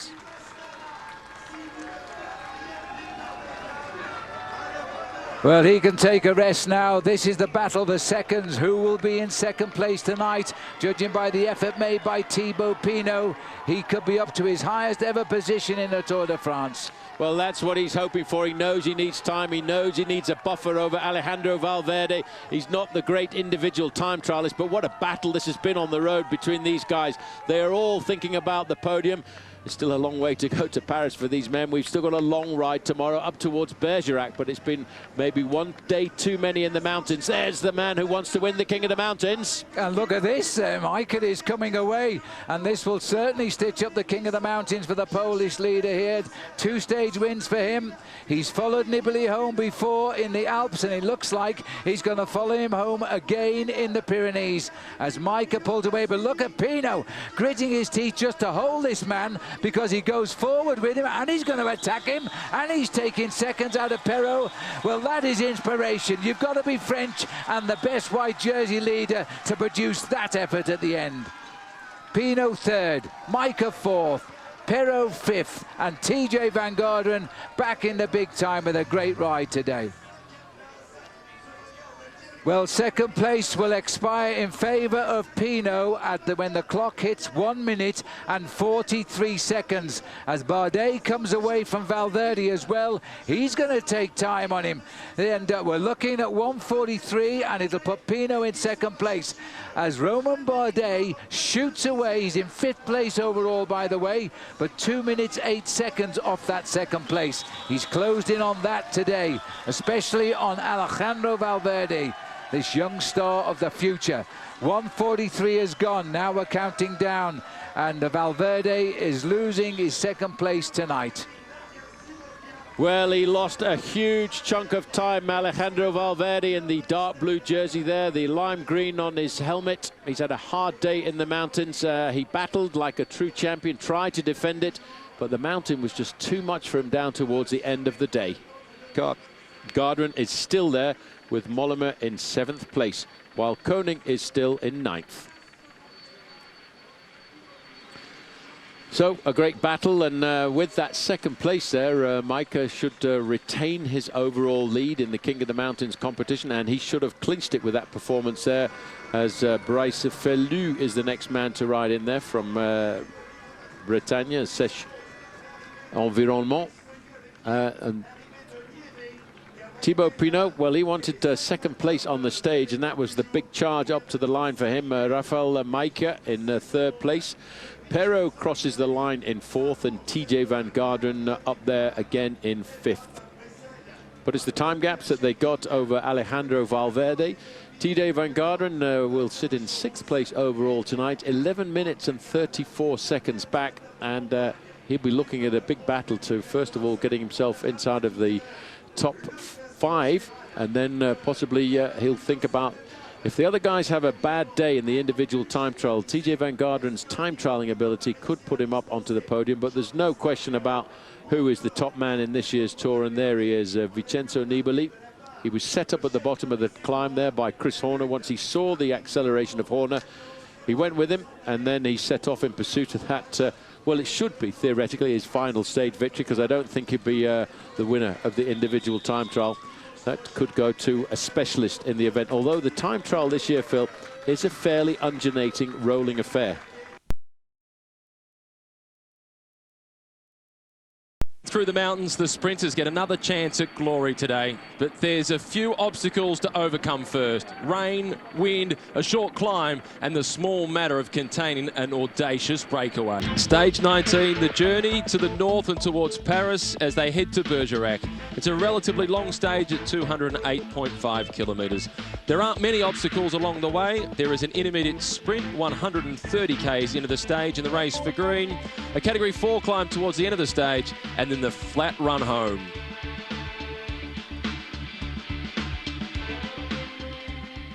This is the situation of the day. 132 kilometres still remaining. A breakaway group of 5 up the road with an advantage of 2 minutes and 30 seconds. Cyril Gauthier from Europcar yet again is in the move. He has been so active throughout this year's race. He's the best placed rider in this breakaway group, the man that wears number 154. He sits in 24th position overall at some 57 minutes and 15 seconds down. So the responsibility for the chase today is with the teams of the sprinters.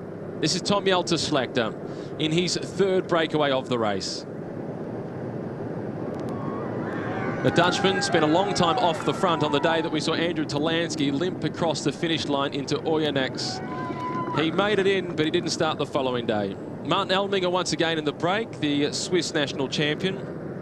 Also in the red colours, Rain Tarame from Cofidis. And Arnaud Girard in the white colours of Breton Sachet is in his third or fourth breakaway for the race. He's also been very active. 5 real aggressors of world cycling have got themselves in today's move.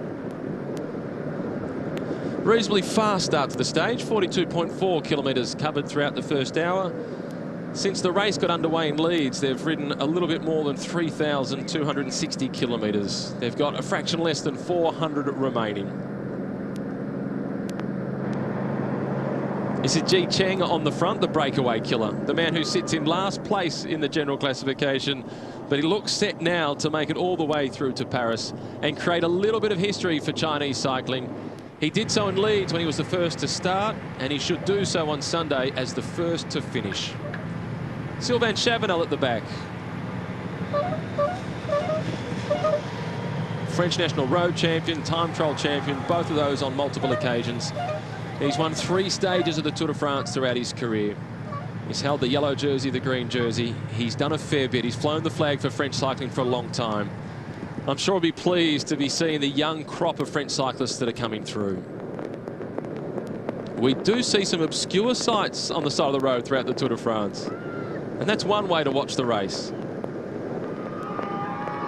And one of the consistencies has been the weather. It's been appalling all year.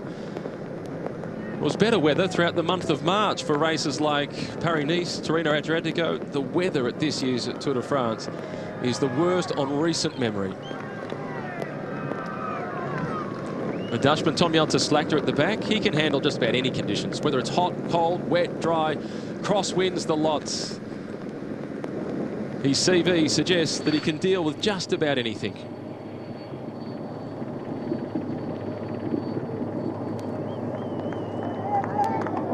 Andre Greipel, the German national champion, one of the favourites for today's stage, just discarding a Bidden off to the side of the road. He's got 1 stage win already. He's had such a successful season. The Belkin squad, they won the team classification yesterday, but they sit in 2nd spot in that classification overall. Peter Sagan in green, can he convert one of those top 5 places into a win?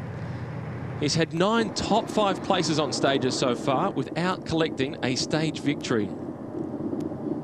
Sean Kelly did a similar feat back in 1984 or 5 when he had 11 top 5 finishes without a stage win. It's warm at the finish line and it's starting to break out with a little bit of sunshine here, but it was freezing cold and pouring rain earlier. Mikel Delage, he knows these roads well. He's riding towards home territory. 5 kilometres now, or 3 miles up to the sprint point today, which is the only challenge of the day, really, until we get to the last climb before the finish. And this is at Tonnes. 5 riders should stay clear by 2 minutes 20. I'm hearing now that I think a Movistar rider, Ruben Platz, has now got a flat front tyre. We're going to have more riders behind the race than in front at this race. I could say it's going to be rather an expensive race this afternoon because it's all, Phil, because of the wet conditions. A lot of these riders at the back are all fighting their way back because of flat tyres. As we can see, there's on the race radio saying another flat tyre to Ruben Platz, so that's confirmed. But the action is at the back here, Phil, and sometimes there's a lot more action at the back end of the main field than there is at the front. But that indication there just gives you an idea of how much pace there is in the main field if it's taking those guys a long time to catch back. Now, you see these riders nipping in out of cars. If they stay in there too long, then the referees do put a time penalty on them. It's usually 10 seconds for the first offence, and maybe some points lost in the green jersey competition. Well, yesterday we saw the late announcement of the disqualification from the race, no second offence, of Rojas, who was a strong teammate of Valverde. And apparently he was holding on to his second team car behind the race. And the second team car was thrown off the race. They haven't even got a second team car on the race for the last 3 days of the Tour. Well, the penalty for that, Phil, hanging on to a car, or any car in the race, is immediate disqualification. Well, actually, Rojas finished the stage yesterday. I was watching out from the commentary position. I saw him cross the line, and afterwards there was quite a heated discussion between his team management and the referees to try and reverse that decision. But they said no, because hanging on to a car for a long period of time hanging onto a car at all is certainly a no-no. No, they're very, very strict with that offence, that is for sure. The other one is fighting amongst riders. They rarely give you a second chance on that occasion either.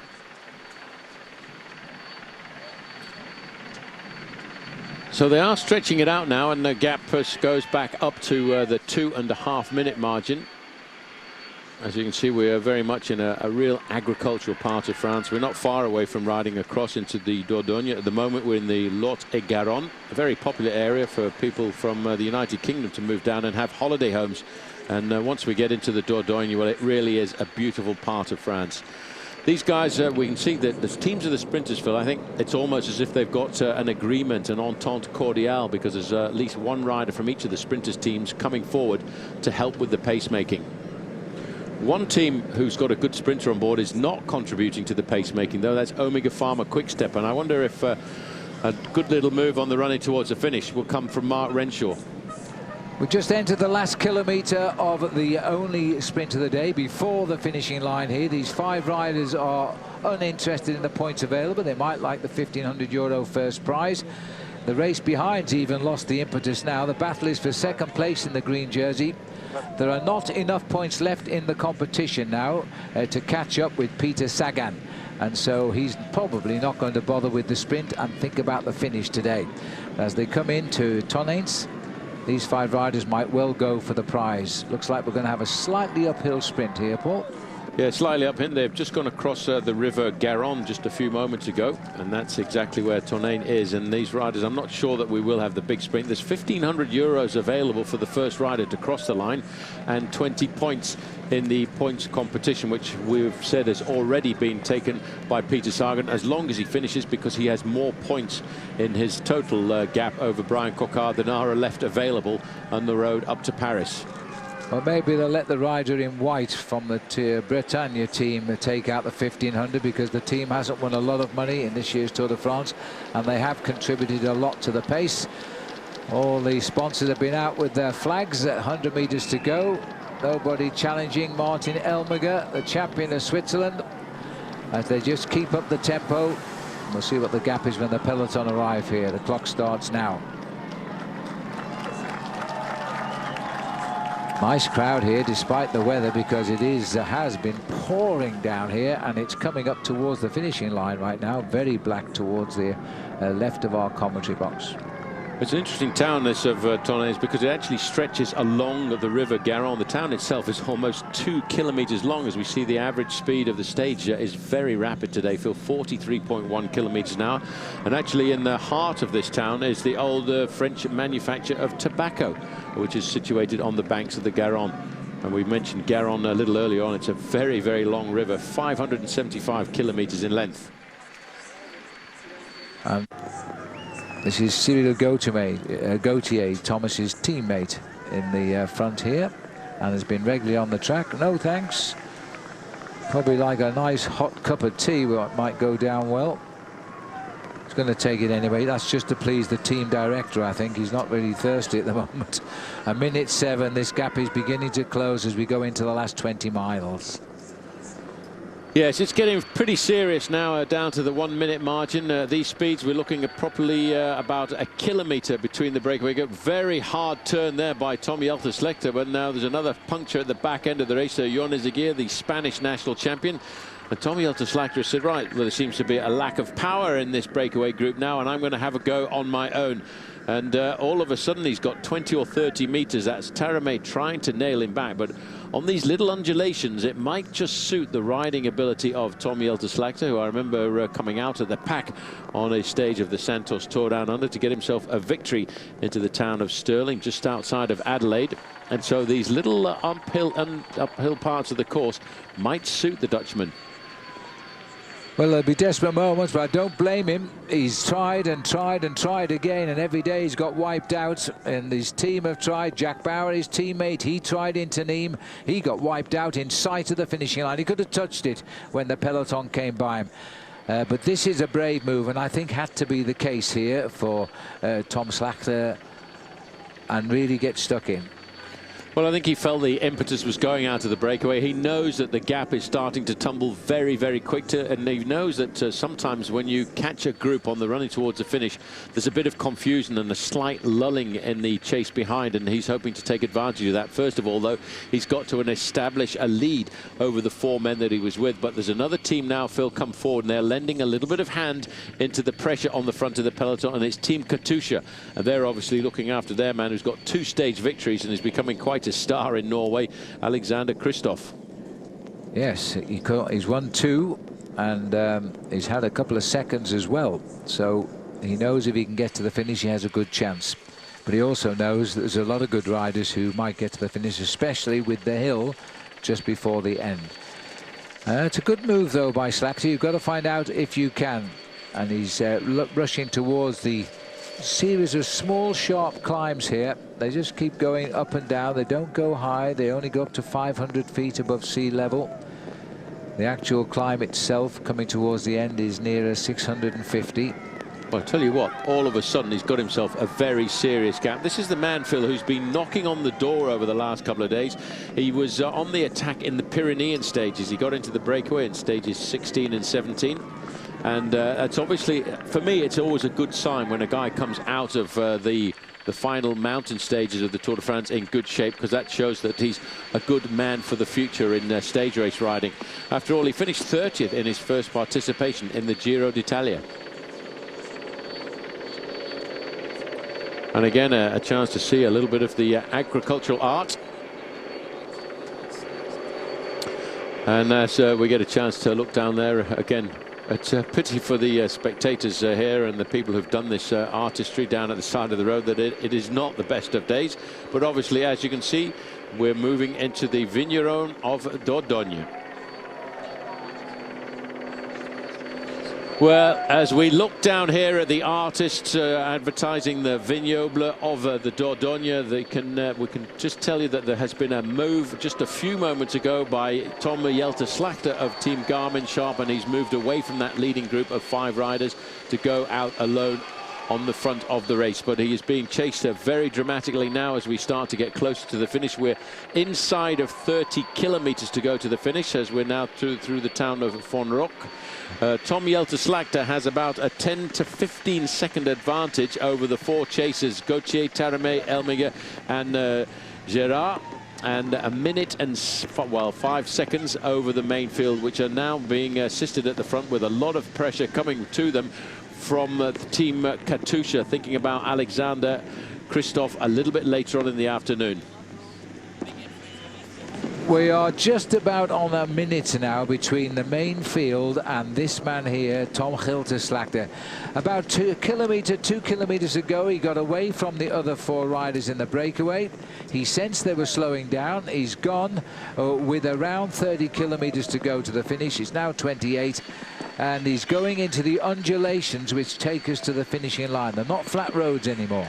Well, isn't it funny, the last time we had a run into the finish like this, which was a race against the sprinters and the breakaway, it was Garmin Sharp on the attack on the road down into Nîmes, and it was Jack Bauer who almost created the surprise. It's almost the same scenario repeating itself today. And well, look at that, Paul. The gap is closing down rapidly now. They're about to wipe out those 3 chasers. Our camera's staying up right into the face of the Dutchman here. And he's not going to make it with 21 kilometers left, is he? Nope, I don't think he is. Sorry to say so, Phil, but I don't think I'd give him any chance at all. We're not going to go down to the scenario we had on the run into Nîmes, where it went right down to the wire, and the excitement of waiting to see whether or not Jack Bauer was going to succeed and see him fail for about 30 meters. Today, the peloton is charging around, and also the approach is slightly different on the run into the finish of Bergerac today. There's not quite as many traffic roundabouts, and 1 or 2 riders, and including Martin Elmiger, said on that occasion if there'd been a couple more roundabouts, they might just have survived. But on this occasion, I don't think so. Really fighting to hold on to the back. There's the catch, by the way. That was Belkadri, the stage winner the other day, fighting to hold on to the back of the peloton. These 3 boys Well, they're looking at each other. That was a brave effort. It got away at 5 kilometres into the race. It comes back at 21 kilometres left to ride. It's a long way to spend out in the front in just a very small group. The peloton now are looking for one man now, the Dutchman on Garmin Sharp, Tom Jelte-Slagter. And it's still the Lotto boys. We've seen them do this before and still lose the stage, but they're trying again. Yes, but on this occasion, look at the riders in the black and white jerseys. Omega Pharma Quickstep. Poor old John Izagir, by the way, coming over Race Radio, Phil, has just had another puncture. That's his third flat tyre of the day. And it's all because of these weather conditions, because going through these farm fields, there's a lot of sand and grit has been washed out onto the road, and that's what's causing all these flat tyres. And a bit frustrating after 3 weeks of racing around France to have flat tyres on a day like today. And Movistar have already been asking other teams for wheels today because they've had so many flat tyres, and that's the team of Alejandro Valverde. But fortunately at the moment, no puncture for Alejandro Valverde, and I hope that's not the commentator's curse. Looking for 20 kilometres to go. There's an attack, and it's Omega Pharma Lotto who's just gone clear. It's Jan Bakelants who's made a move, trying to get clear of the field here. That's a good move from this man.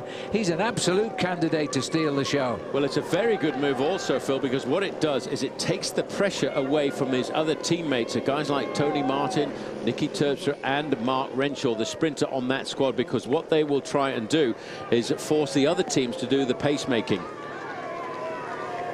Well, he's done it when it's just over half a minute to the leader. There is the leader here, just in the distance. I think you could see the peloton there. As Slagter now continues to drive on, but he would welcome somebody with the breakaway strength of Jan Bakelants. Remember, he won a stage in Corsica last year, and he led the Tour de France for 2 days. And last year was his debut in the Tour. 20 kilometres to go now. You might just have spotted the sign over to the right-hand side. That's going to take them at speeds like this around about 25 minutes of racing. Tom Jelte-Slagter does not look like a man who's weakening here. You can see his body style is just telling us that he's comfortable. He's got the pressure in his legs to keep it going along now, but this move here, Phil, I don't think is going to go very far in front of us. The main field is still very much under the control of Team Cannondale and Peter Sagan's men. So we're closing in on the start of that climb right now. Yes, but the important thing is that the climb itself, once you get up to the top, is quite narrow. And then the roads away from the top of the climb down to the outskirts of Bergerac are also narrow little country roads where it's difficult to move further forward in the main field. And if you haven't got your position going over the top of the climb, you'll be chasing right down to the final kilometre to try and get yourself a good position. Now, this is the nervous part of the race. These corners are going to be deadly coming down here. Another skill of the cyclist to race fast in the wet. And they're trying to still ride away from the front here. 19 seconds the spread now. And look at the speed, despite the conditions here, 64 kilometres an hour. That's just under 40 miles an hour on these little tortuous descents. Well, at the back, it's Orica Green Edge. That's Luke Durbridge on the left-hand side, the big time trialist. And this is rather an interesting move here, because all of a sudden, despite the fact that we've got an Omega Pharma, we've got a Garmin Sharp rider at the front of the race. Got another rider from Garmin Sharp here out on the attack.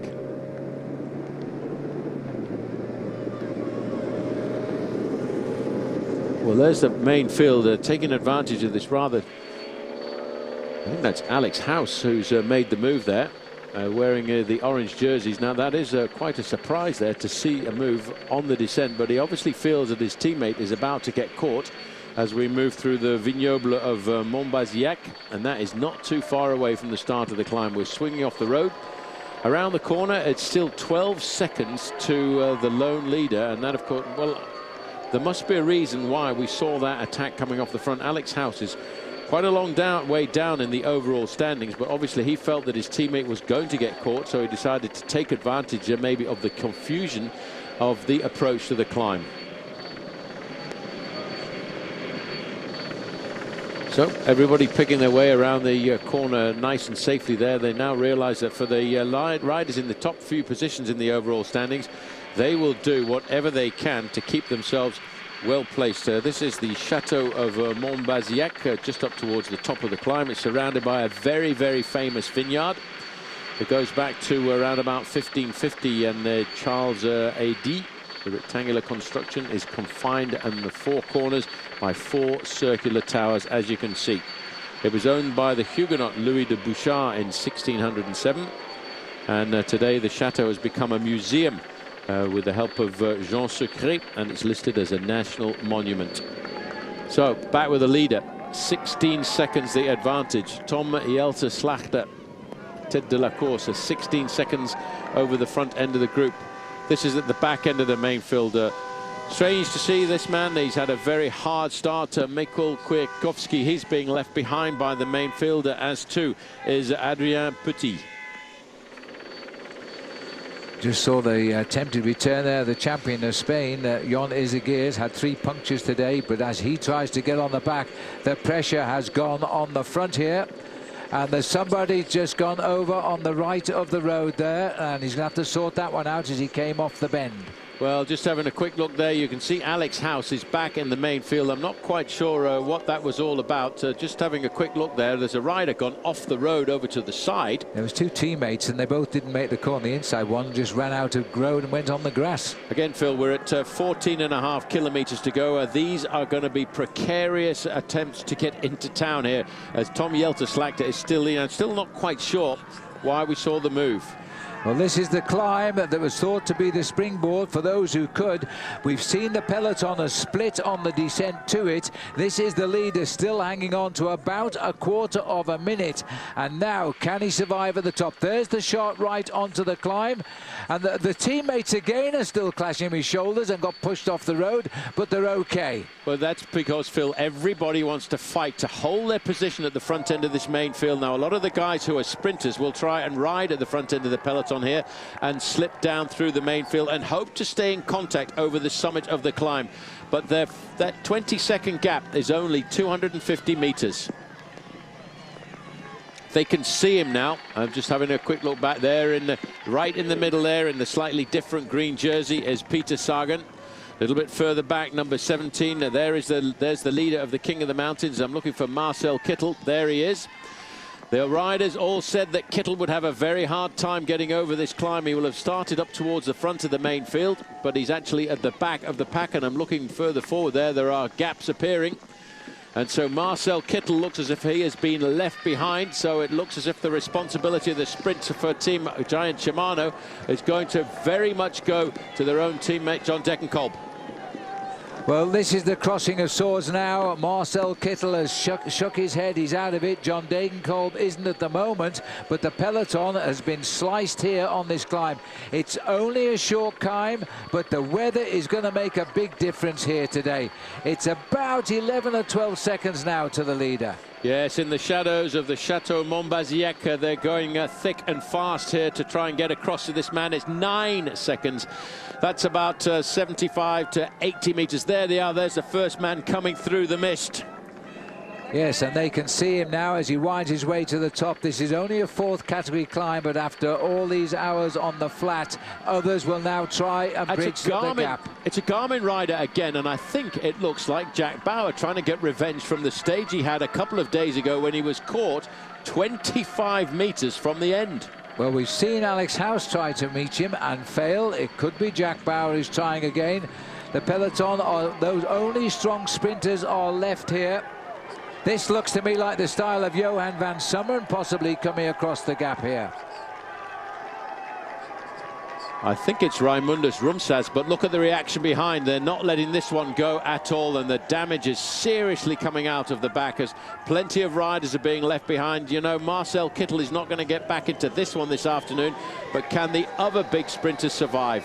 But it is Navadauskas, the man who can actually sprint, trying to reach him here. I'm not too sure whether he should have saved his energy for the sprint finish, but he's the first man to reach his teammate, as there are now 2 Garmin Sharp, but what's left of the peloton is coming up.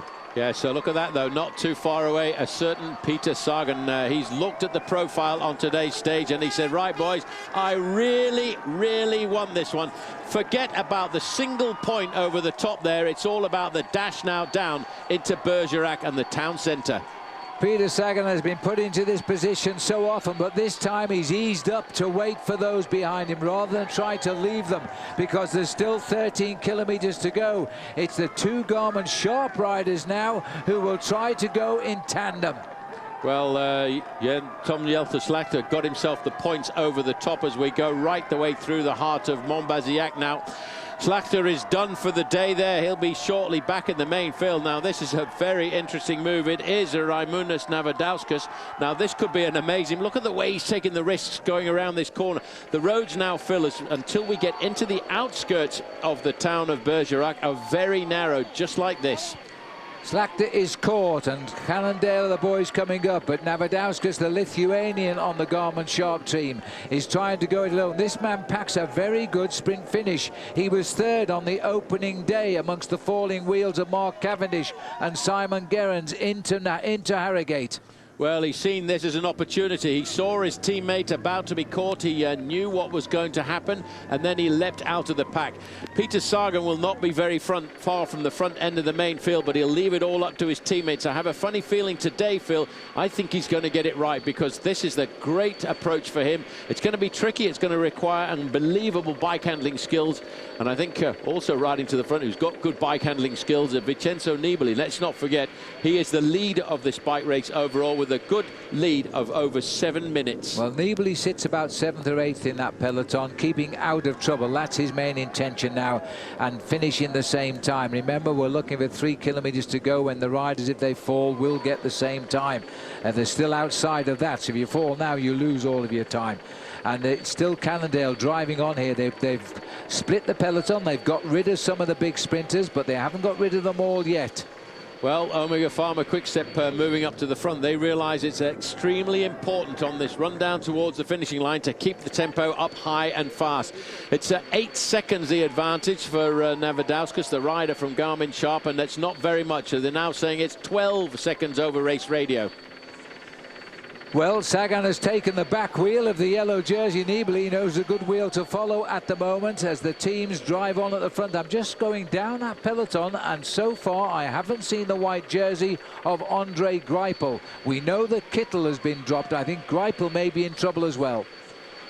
Well, Peter Sagan is certainly very much there. It's quite a big main field, though, stretched out as we start to line up. The next banner they will see, Phil.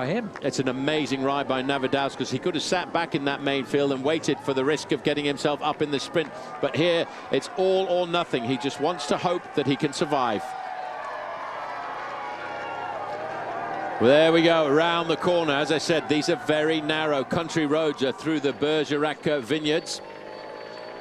To see a couple of riders up there for Orica Green Edge. I'm looking down to see if I can spot the white jersey of Andre Greipel. I can see the white jersey of the best young rider, Thibaut Pinot. He's riding about 10th or 12th position. Tagged onto the back there, 211. That's Bryce Fellou. Also just alongside him is Tom Jelte-Slagter. And also in there as well for Tinkoff Saxo Bank is Matteo Tossato. It is 13 seconds, the advantage of Navadauskas, 55 kilometers an hour. 10 kilometers to go now for Navadauskas. He's got a 13-second advantage over the remnants of the main field, which has split over the final climb of the day. The main field is under the control of Team Cannondale. Sitting in about 12th or 14th position there is the man who leads the points competition, Peter Sagan. But charging away from the top of the climb through the haze and through the confusion of the rain, Raimundas Navadauskas has a 14-second advantage. We are inside just 10 kilometers to go. Well, Raimundas Navadauskas from Lithuania and Team Garmin Sharp has put in a great move here. He's joined his teammate up front. He's left his teammate behind. He's building on his lead at the moment, and they're going to have to decide what they do, because basically it is all downhill now to the finish. Yes, it is, and the big problem is, Phil, Peter Sagan, everybody knows how fast he is. Look at that gap. That's a massive gap. It's around about 250 to 300 meters. And Peter Sagan is once again being locked up tactically in this main field. His team now are going to have to really sacrifice themselves as the gap to Navadauskas creeps up to 17 seconds. Well, he was the time trial champion of his country, Lithuania, in 2012. And if he settles in, he's going to do the time trial of his life here, because they're beginning to look at each other. He's a terrific bike handler because he's going round these corners and he's not losing much speed. Well, he'll just be hoping to get himself into the streets of Bergerac. It's 17 seconds the advantage. Just looking back round the corner there to see when is the main field coming. Well, here they are. They're starting to line themselves up, but 17 seconds, he's slowly but surely prizing out an advantage. The question is, in the last week of the Tour de France, have any of these teams yet got the firepower to nail him back? Looks like the style of Tony Martin. He's trying to get something going at the front of the peloton here, which should get a little bit bigger as they come off. It's absolutely pouring with rain. This is not a light summer shower. This is torrential here.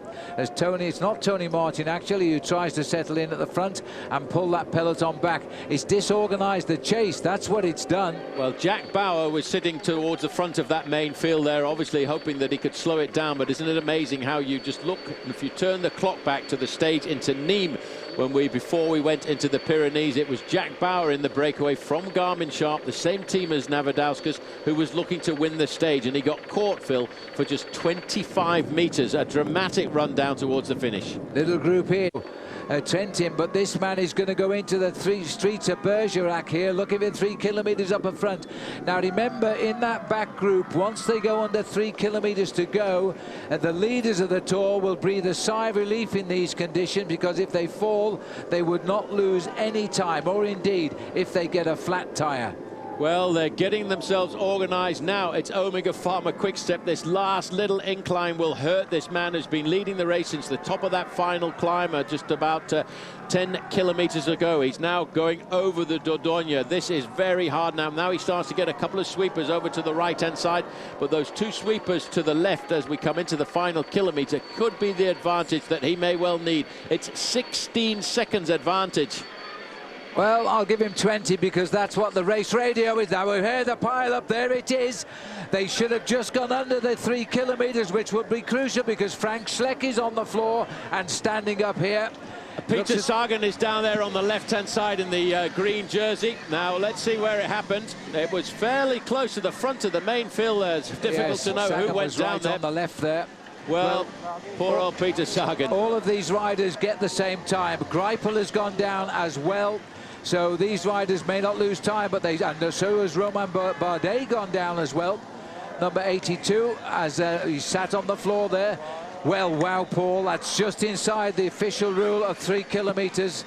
So let's hope they all just get up. They only have to get up and ride home. They don't lose time. But we have lost some big names in that pile-up. There is Bardet on the left. Sagan is still on the road. They know time is no longer of importance, but winning the stage is gone. But as we said, Phil, coming into town, those little roundabouts and the 2 left-handers on the run in towards the finish could be quite critical. Now, this confusion here that we're looking down could actually be to the advantage of Raimanas Navadauskas, because who's going to chase him down now? And there's going to be no organization behind. Well, we're waiting to rejoin the action because he's up there by himself and he's looking for the finish, and he's inside 2 kilometers to go. And Navadauskas, he'd be totally unaware of that. He doesn't care. He's concentrating on first place. Well, it's a good job they have that 3 kilometer rule as the riders now try to win the day, and Navadauskas is going for it. Well, he's looking for the kilometer flag now, which will give him the 1,000 meters to go. It's Omega Pharma Quick-Step are the last men standing there. They've still got 4 riders towards the front end of the main field. I think Daniele Benati's right up there in the lime green, but so too is Alexander Kristoff. There is the Flamme Rouge. 1 kilometer to go. It is Deja Vu as the race into Nîmes. A different name, but the same team, Garmin Sharp. Jack Bauer thought he'd won at this point after a breakaway of 221 kilometers. He was caught 50 meters from the line, but the difference is the main field is totally disrupted and there's no organization to catch this man. He deserves this victory. He took it by the horns, and he's had a little bit of fortune with the crash, but he's the deserving winner today. Well, he's the man who took the initiative. He's the man who took the jump on the climb when we came up towards the end. There's Vincenzo Nibali. He's got nothing to worry about here this afternoon. Let's not forget, he started the day with a 7-minute advantage, and the accident was inside of 3 kilometers to go. And it wasn't where we anticipated wet roads causing a problem. It was this left-hand bend here, which is 500 meters from the finish. They're around the bottom bend. They haven't given up. It's just like the picture we had in Nîmes. A man in Garmin Sharp going for it. The picture behind. The riders assembling for the sprint. Christophe is there. He's waiting to launch his attack. The cameras will have to get out the way. The run is coming. Surely not a Garmin Sharp capture on the line. He's got to keep going, and he's done it. Well, Garmin Sharp deserved that one, and it's come in the form of Ramos Navadauskas, and the sprint as Delden Co, beaten again, comes up, and Christophe alongside him. Well, John Degenkolb will be kicking himself tonight, but that was a great move by Garmin Sharp. There is the yellow jersey of Vincenzo Nibali. What a dramatic run into Bergerac this afternoon. There is Thibaut Pinot coming in with Alejandro Valverde, but that crash inside of the final 3 kilometers, Phil, will talk about a bit of chaos. Well, all I can say is thank heavens for the 3 kilometer rule. It used to be only 1 kilometer. There's Here TJ comes Van the yellow Garderen. jersey, and TJ there with his 2 teammates, Peter Velits, Daniel Loss, bringing him home as well. It goes down to the time trial now for TJ Van Garderen, who will look to try and climb at least 1 place over Romain Bardet, who is still behind, having fallen in that crash, but will not lose any time tonight. Yes, but psychologically, what will it do to him on the eve of a very important individual time trial, a time trial which will decide who will climb onto the podium in Paris on Sunday? Well, this amazing won't lie down Tour de France this year, as they come home now on wet roads. The rain is actually easing as they arrive at the finishing line. An incredibly high-speed race today, 44 kilometers an hour. Yes, a very fast race indeed. They're just coming into the finishing straight now is Andre Greipel. Well, he will probably kick himself. Michael Schär, the big rider from BMC. Aymar Zubeldia coming to the line as well. Well, serious drama there on this run-in. There's Michael Albacini on the left-hand side for Orica Green Edge. That was a real scary moment there, I think, as we ran into the finish. Bout Mollema on the left-hand side. All of these riders delayed by that accident. And there is Jean-Christophe Pirot as well. He starts the day in 3rd place. He'll hold on to that 3rd place because he too, just looking down, and bear in mind he had that nasty crash last year just before the individual time trial, when he was well up in the top 10 in the overall standings. He actually fractured his collarbone when he went out for the warm-up before the time trial and tried to ride the time trial with a fracture to the collarbone and crashed within sight of the finish to abandon.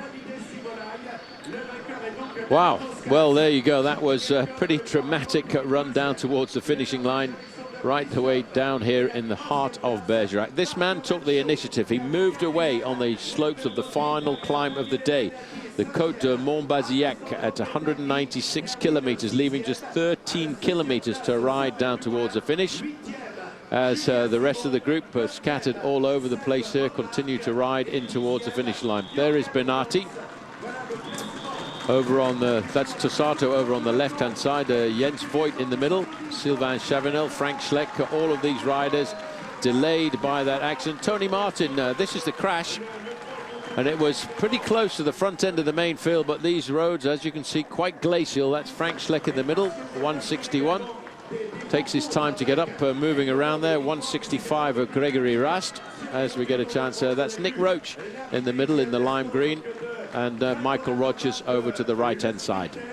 No change overall, as you can see there. That's exactly as it started today, because although Romain Bardet was caught in that crash, he came home in the same time officially, because they were inside, only just, by the way, inside 3 kilometers from the finish. Had that accident happened 4 kilometers out, Romain Bardet tonight would have lost his place overall. But It'll be interesting to find out just exactly how that accident happened. A lot of guys taking some serious risks to fight to stay in the first positions. They knew how tricky that running was towards the final few bends, and funnily enough, the crash happened before we got to the two bends that we expected to be dangerous. For Navadauskas, it's his third win of the year. He won a race in the Circuit de la Sarthe, or the Circuit of the River Sarthe, and that's in the north, and he also won that race overall. That's his 2 wins in April. Long wait until July here in Bergerac. But that big man, boy, there's some power come out of that body today to hold off the field behind. Yeah, well, that climb did prove to be rather difficult. Andre Greipel did get himself over the climb, and unfortunately he too, one of the riders, delayed by that accident.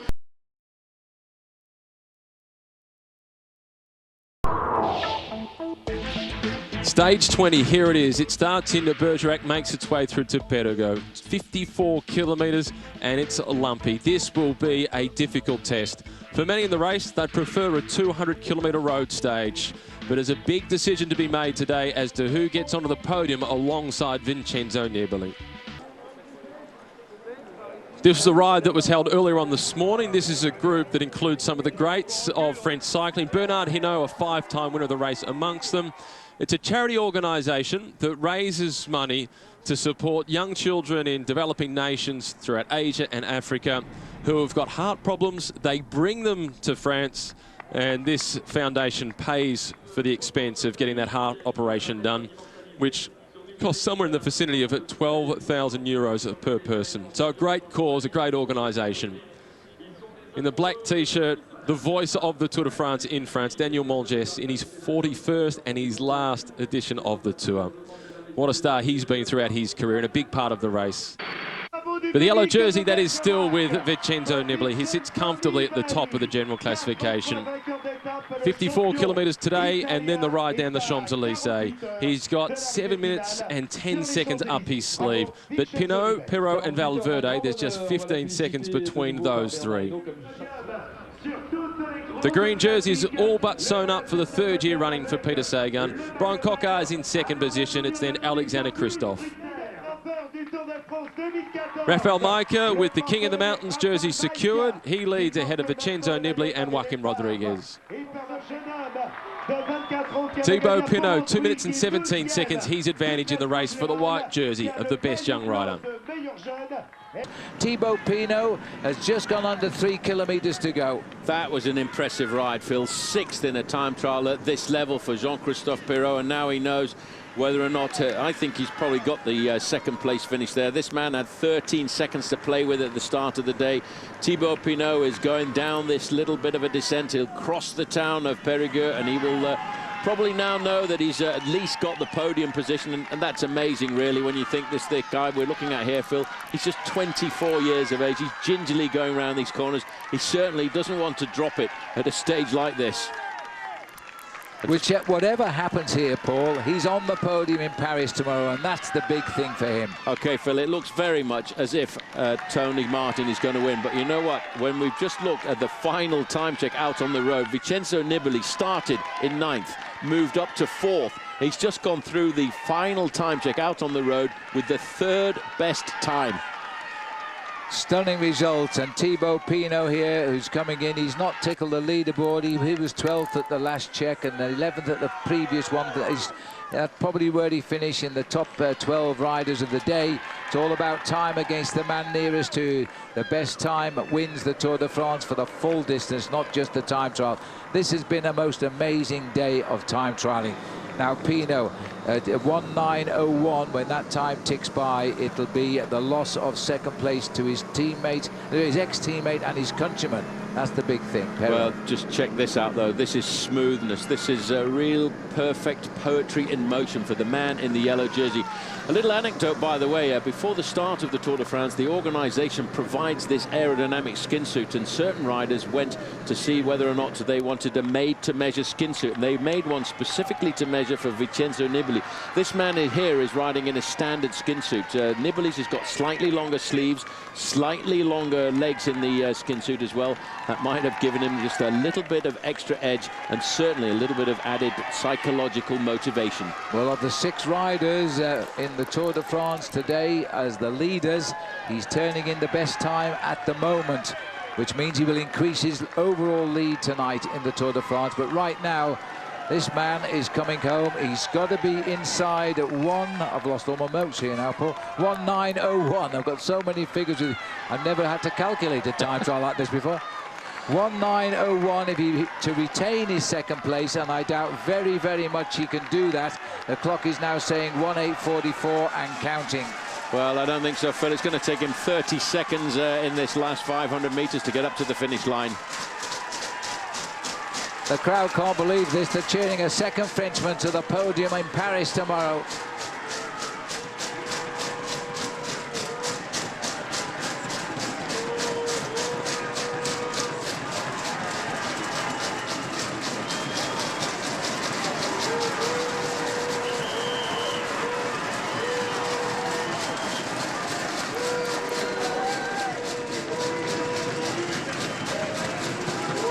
Thibaut Pinot comes home. The time of 1901 has gone by almost half a minute. He drops from second to third in the Tour de France.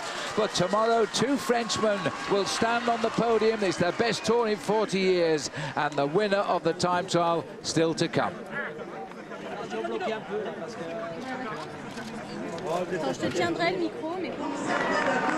Out on course, 1 man left now, and can he beat the time of TJ Van Garderen? Because if he can, he will have beaten all of the top 6 riders. TJ Van Garderen finished with 1:08.29. If he beats that time, TJ was the one that was rivaling him out on the course. But I think now Nibali has laid down the most impressive ride in the time trial, despite all the drama along the course.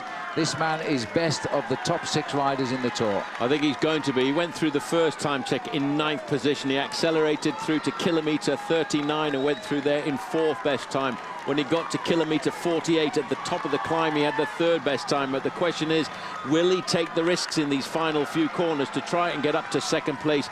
He's not, Phil, going to rival the time of Tony Martin, which is absolutely phenomenal. But 1:07.38, he could very easily here be looking at 2nd place on the stage. He probably knows now that he's got it pretty much in the bag, but he's chasing the time of Tom Dumoulin, which is 1:08 flat.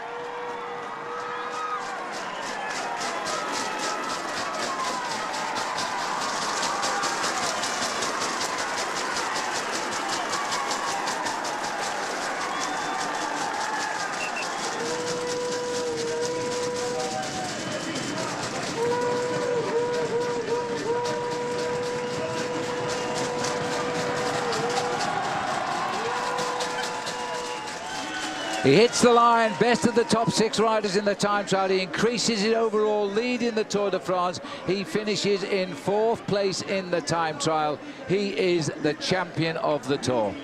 He's proved by riding so well in the final individual time trial, Phil, that he deserves his yellow jersey. And let's not forget, not too far away from here, poor old Tony Martin had to sit around for quite a long time.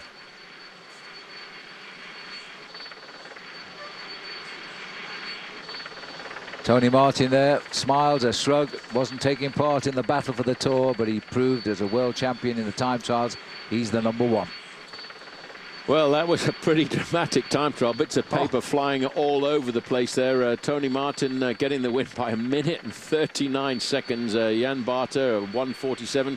Vincenzo Nibali, best of the contenders, in 4th place still, Phil. That's a pretty impressive reference, but about 2 minutes back. Leopold Koenig, for me, did a great ride there in 5th place, 2:02. TJ Van Garderen in 6th, and Jean-Christophe Perrault. Well, he now knows that he's going to be 2nd tomorrow on the Champs-Élysées, and that over on the left is Vincent Lavenu, team manager. And this is the moment when he knew that he'd won the stage, and he did that by 1 minute and 40 seconds. Tom Dumoulin, by the way, the Dutch national time trial champion, I think he's going to be pretty happy at the end of the day with his 2nd place. Jan Barter, champion of Czech Republic in the individual time trial, 3rd. Next man up, champion of Italy in the road race, Vincenzo Nibali. So Perrault moves up into second. Valverde held on to fourth place. Van Garderen climbs up into fifth, and just for 2 seconds, Romain Bardet drops down into sixth. Today there was Tony Martin and all the others. You really thrashed everything. It was really impressive. It was a course made for you. Yeah, when I saw the course the first time, I was really happy. Because from the profile it looked really hard, but the end it was really hills like for guys like me, where we really could push a high gear and go really fast also on the climb. So yeah, it was a course for me, and I'm really happy now about the time and the performance today. Happy about this performance? How happy about the whole Tour de France? Because there's this victory, of course, and the other victory on a normal stage.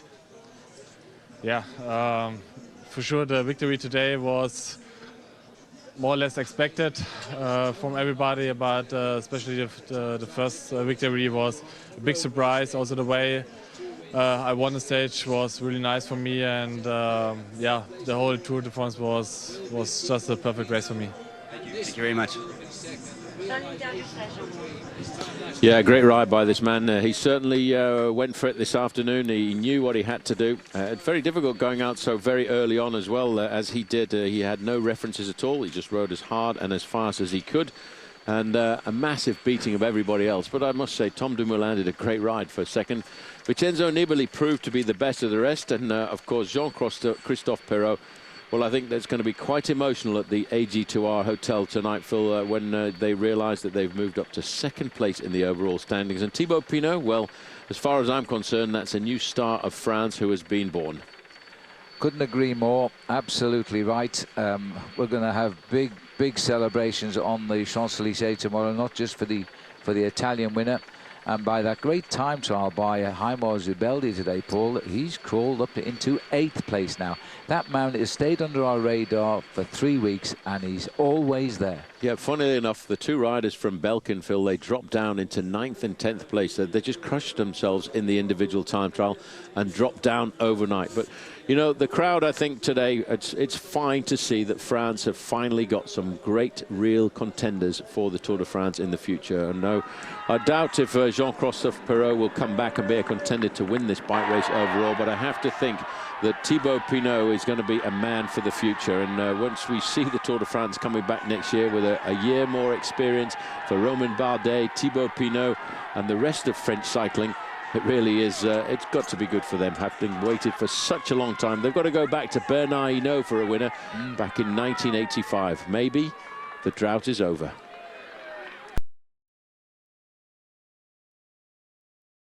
Paris and the Champs-Élysées that remains the sprinters' Grand Boulevard. Kittel, Christophe Greipel, they're the favourites, with Renshaw and Sagan among the challengers. The 21st and final stage of the Tour de France.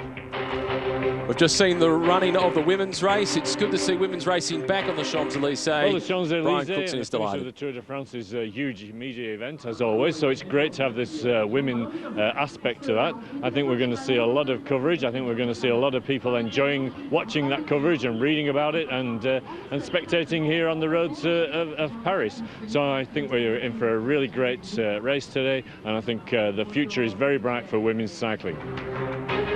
We did have a great race. They all turned out the best in the world for women's cycling.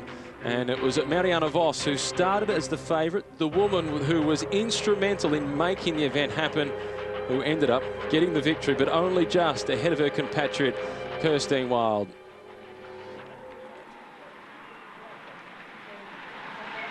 It was an aggressive race with the women, an opportunity to show themselves in front of the world's audience. The broadcast to some 150 countries across the globe. Many of them picking it up with around about 35-40 kilometres left to race on the day. And it was the world champion Marianne Vos who got there only just. She came in with so much pressure. This is Vos on the podium as the winner of the women's race. All smiles, as she should be. She's been a world champion on the road, on the track, cyclocross. She's done the lots. This is it, the 21st stage in the 101st edition of the race. It's a relatively short one from Évry through to Paris and onto the Champs-Élysées for the famous 8 laps around the circuit. It's 137.5 kilometres in total. and there's just the one climb early on. Well, the equivalent of the Patrouille en France is the Red Arrows, and they welcomed the start of this tour when we had a royal send-off in Harrogate. And we had 3 wonderful days in Harrogate before we came all the way here to Paris and the beautiful sight there of the Notre Dame Cathedral. Yeah, sits right on a little island, by the way. Most people tend to forget that's the island of the Ile de la Cité. Notre Dame Cathedral was built in 1160. And there is the L'Ile de la Cité, the island city. There's 2 little islands there. The one just above that, by the way, was the Ile Saint-Louis, and that's where the original heart of Paris actually started. Not too far now before we enter the circuit, and soon after that, as we take you around that bit of the circuit, we'll come up on the first lap on the circuit itself, through the finishing line, as the French say, for the premier passage. Yep, and then that's when it will really start to get very, very difficult. 8 laps of 7 kilometers, 56 kilometers total.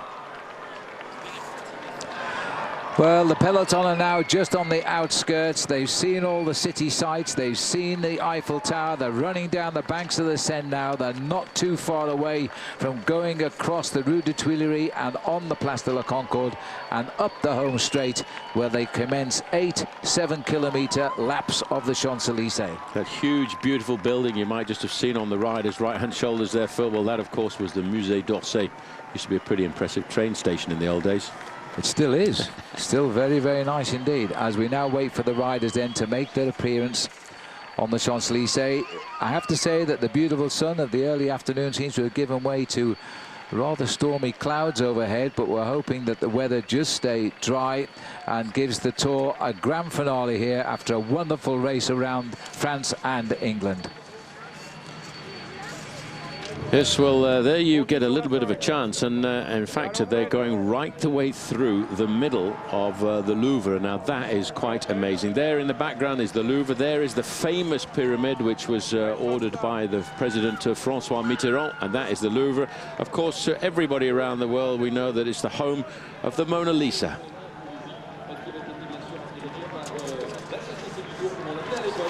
Now stand by, because here comes the Patrouille of France, the jet planes. Remember, we were welcomed by the Red Arrows in England. Now we're being closed down by the French equivalent.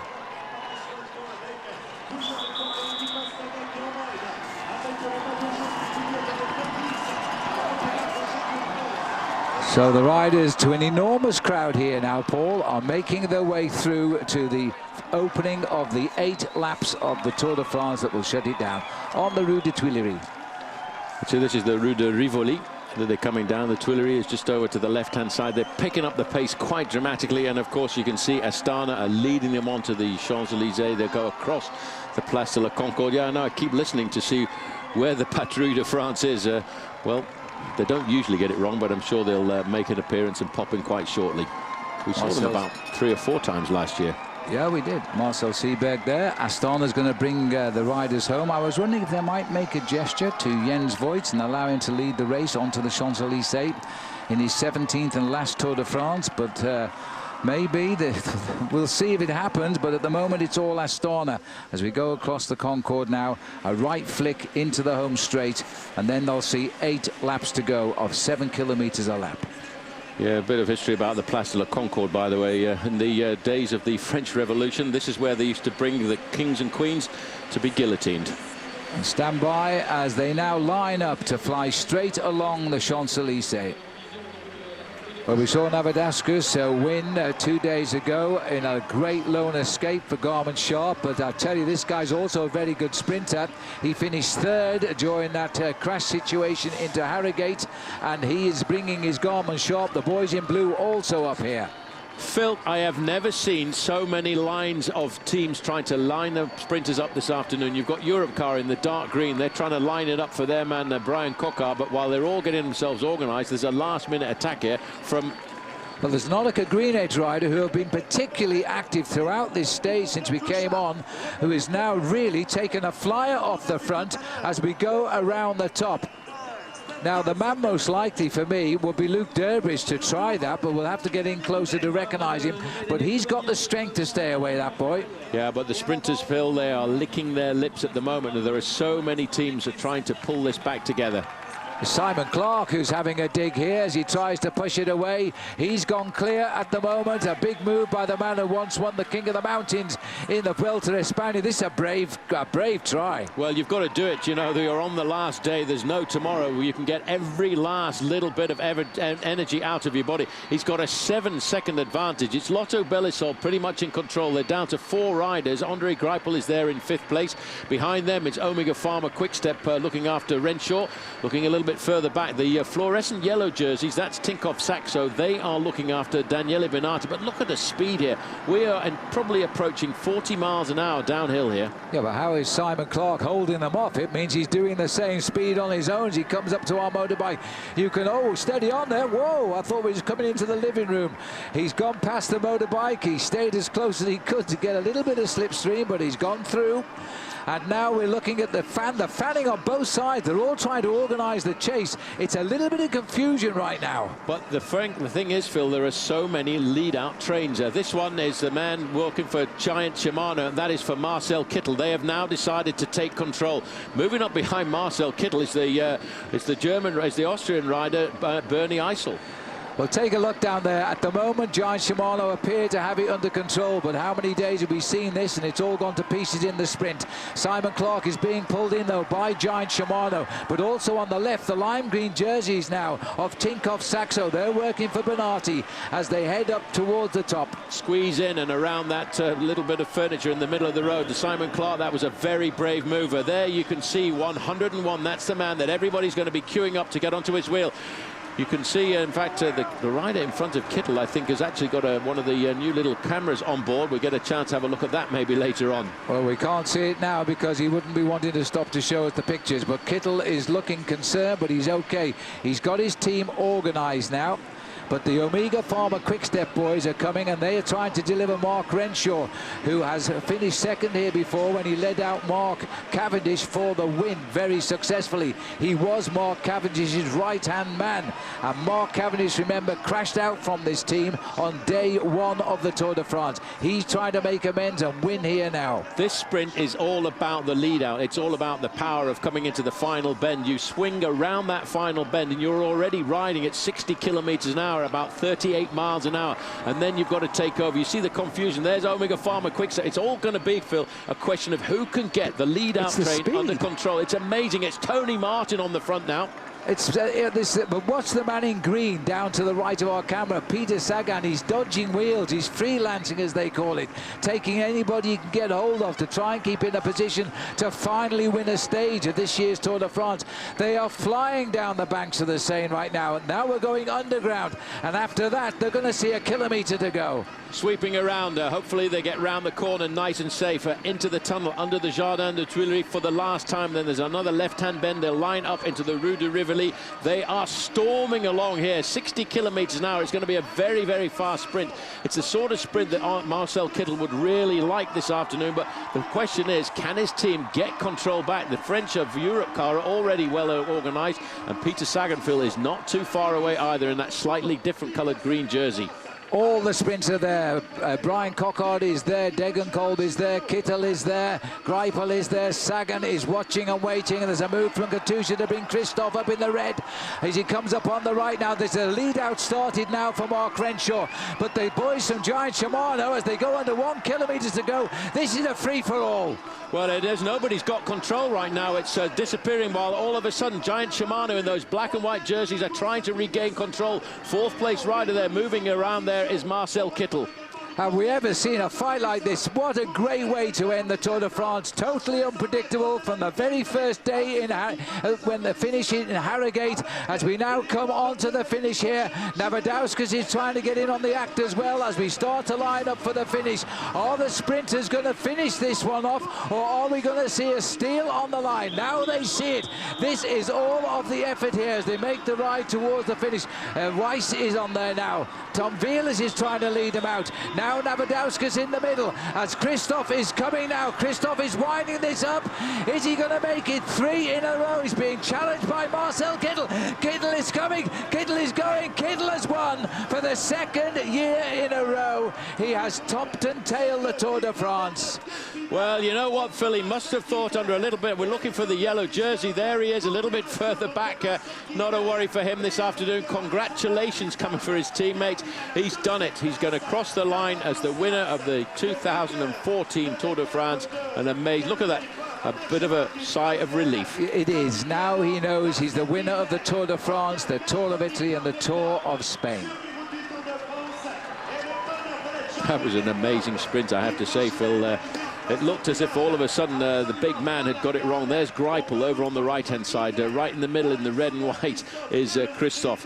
But this man, he's got the power. Once he gets the big old gear rocking over, he didn't drag his body over the Alps and the Pyrenees not to win on the final day. He most certainly did not, and he's topped and tailed the Tour de France for the 2nd year in succession.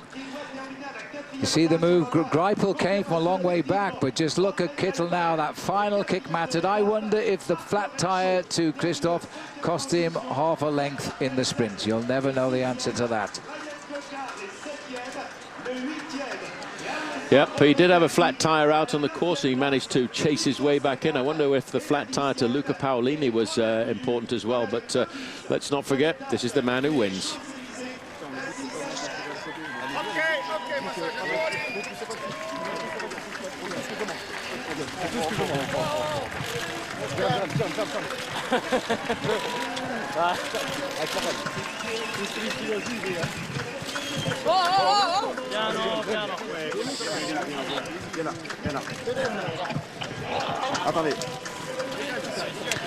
So a remarkable win and the biggest victory margin since 1997 in the Tour de France.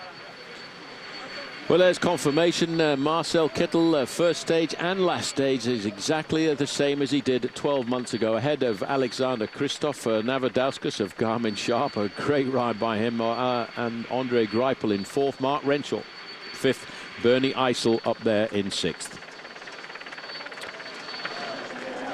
And a little bit of the media scrum around the man who is going to be crowned the overall winner of the Tour de France in a short while. And after a moment of panic, the riders who will accompany him will be Jean-Christophe Perrault in 2nd place of France and Thibaut Pinot. And he goes there to see a little baby that was born just before the start of the Tour. So he steps up the stairs onto the Champs-Élysées in the shadow of the Arc de Triomphe, the stage winner for the 4th time. Marcel Kittel salutes the crowd.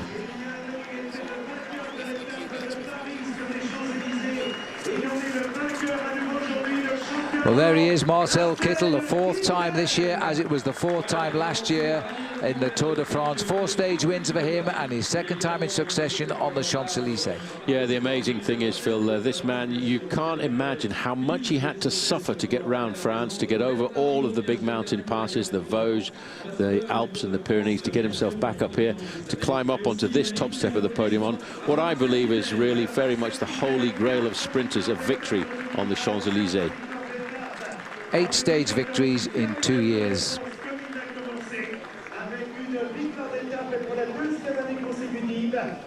But there can't be a smarter backdrop than that. The scene of the Arc de Triomphe in the backdrop, the unknown soldier. And as Kittel steps up, well, the next time it's going to be the winner of the Tour de France. And here we are, and it looks as though we're going to the green jersey in the Tour de France now. Peter Sagan comes on board. This was his competition the whole tour. The 3rd in as many years of his appearances in the Tour de France, and he never looked like being touched. No, he's dominated, set a new record for himself as well, Phil, because 431 points plays Alexander Christoph, moved up into 2nd place in the points competition today, but at 282, he was a long way back. That was about the only change on the classification. Brian Coquard slipping from 2nd to 3rd, the French sprinter. This popular man will change teams at the end of the year. He'll sign for a new team.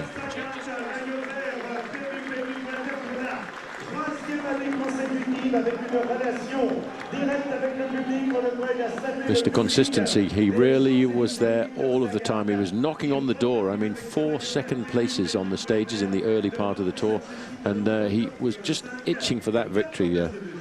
He'll wonder what went wrong. Yes, so in his first appearance in 2012, he won in Albi last year in 2013. He didn't win this year any stages, but boy, he was always where it mattered. He had 4 second places. Back out to the podium now, and the first ever Polish man to win the King of the Mountains, Rafał Majka. Yeah, just 24 years of age, and if my notes serve me correctly, Phil, it's the first time a Polish rider has won any of the classifications at the Tour de France. It will be, absolutely. There's only been one previous stage winner till this year from Poland. That was Zenon Jaskula in 1993 at the Pla d'Day, and this man won at the Pla d'Day this time as well. Yeah, well, it was on the climb up to Otakam that he really clinched his win in this King of the Mountains competition. For a man who thought he was borrowing the jersey early on, he certainly took a liking to it towards the end of the tour. He did. He actually said, I'll only have it for a day. Well, he had other ideas, clearly.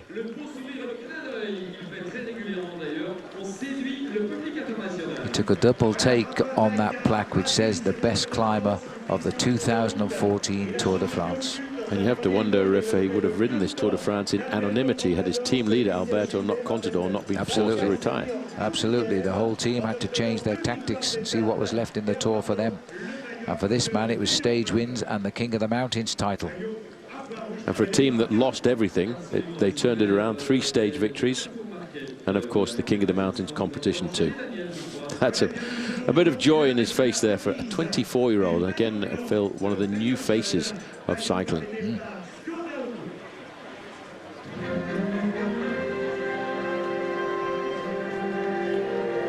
And now wait for the big cheers here, because we're moving on to the white jersey.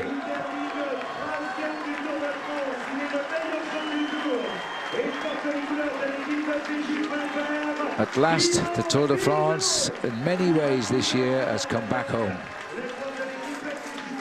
A great rider too, Phil. He didn't show any fear of the mountains. It wasn't exactly as if he sat in the main field and nursed his way around. He went out on the attack. He took the race by the horns, and he deserves his position on the podium as well, because he'll come back as the 3rd place finisher in the Tour de France in a few moments' time. White jerseys for the highest placed young rider overall, and you can't get a lot higher than 3rd in the race, and he wins the white jersey. Thibaut Pinot.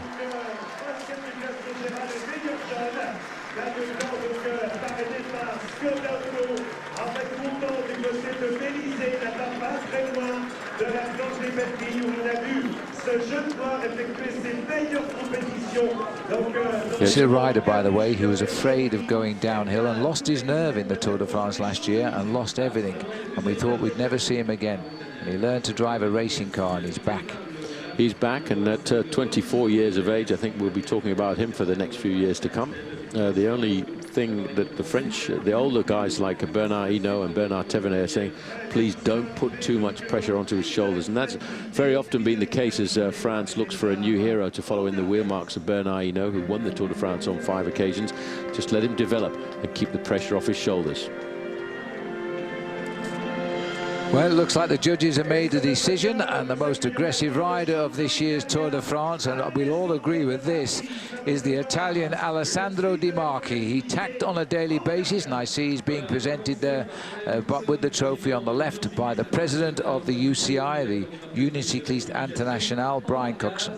Yeah, interestingly enough, Laurent Jalabert, the Frenchman, was one of the members of that committee that voted for this, and he said, well, we looked at the French riders and we felt that we'd like to give it to a French rider, but we could not give it to this man. He was so aggressive and competitive throughout the whole of this tour.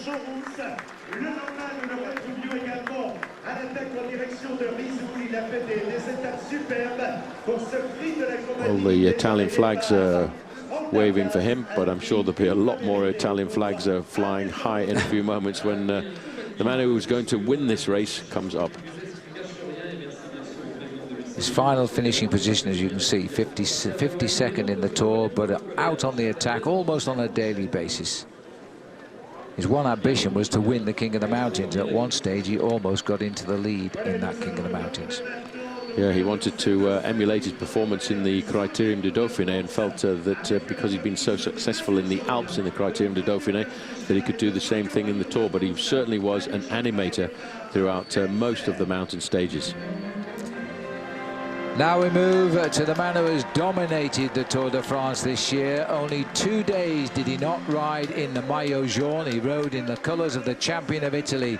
Now he wins the Tour de France. The first Italian winner since 1998, Vincenzo Nibali. Typical Italian style, Phil. He's got the matching yellow shoes as well to go with the yellow tunic. He joins all of the big names in the world of cycling now as the only man to have won the 3 big tours, and they're very, very special as well. Anquetil, Merckx, Gimondi, Hinault, Contador and Nibali are the only cyclists ever to win the 3 Grand Tours of Spain, Italy and now France.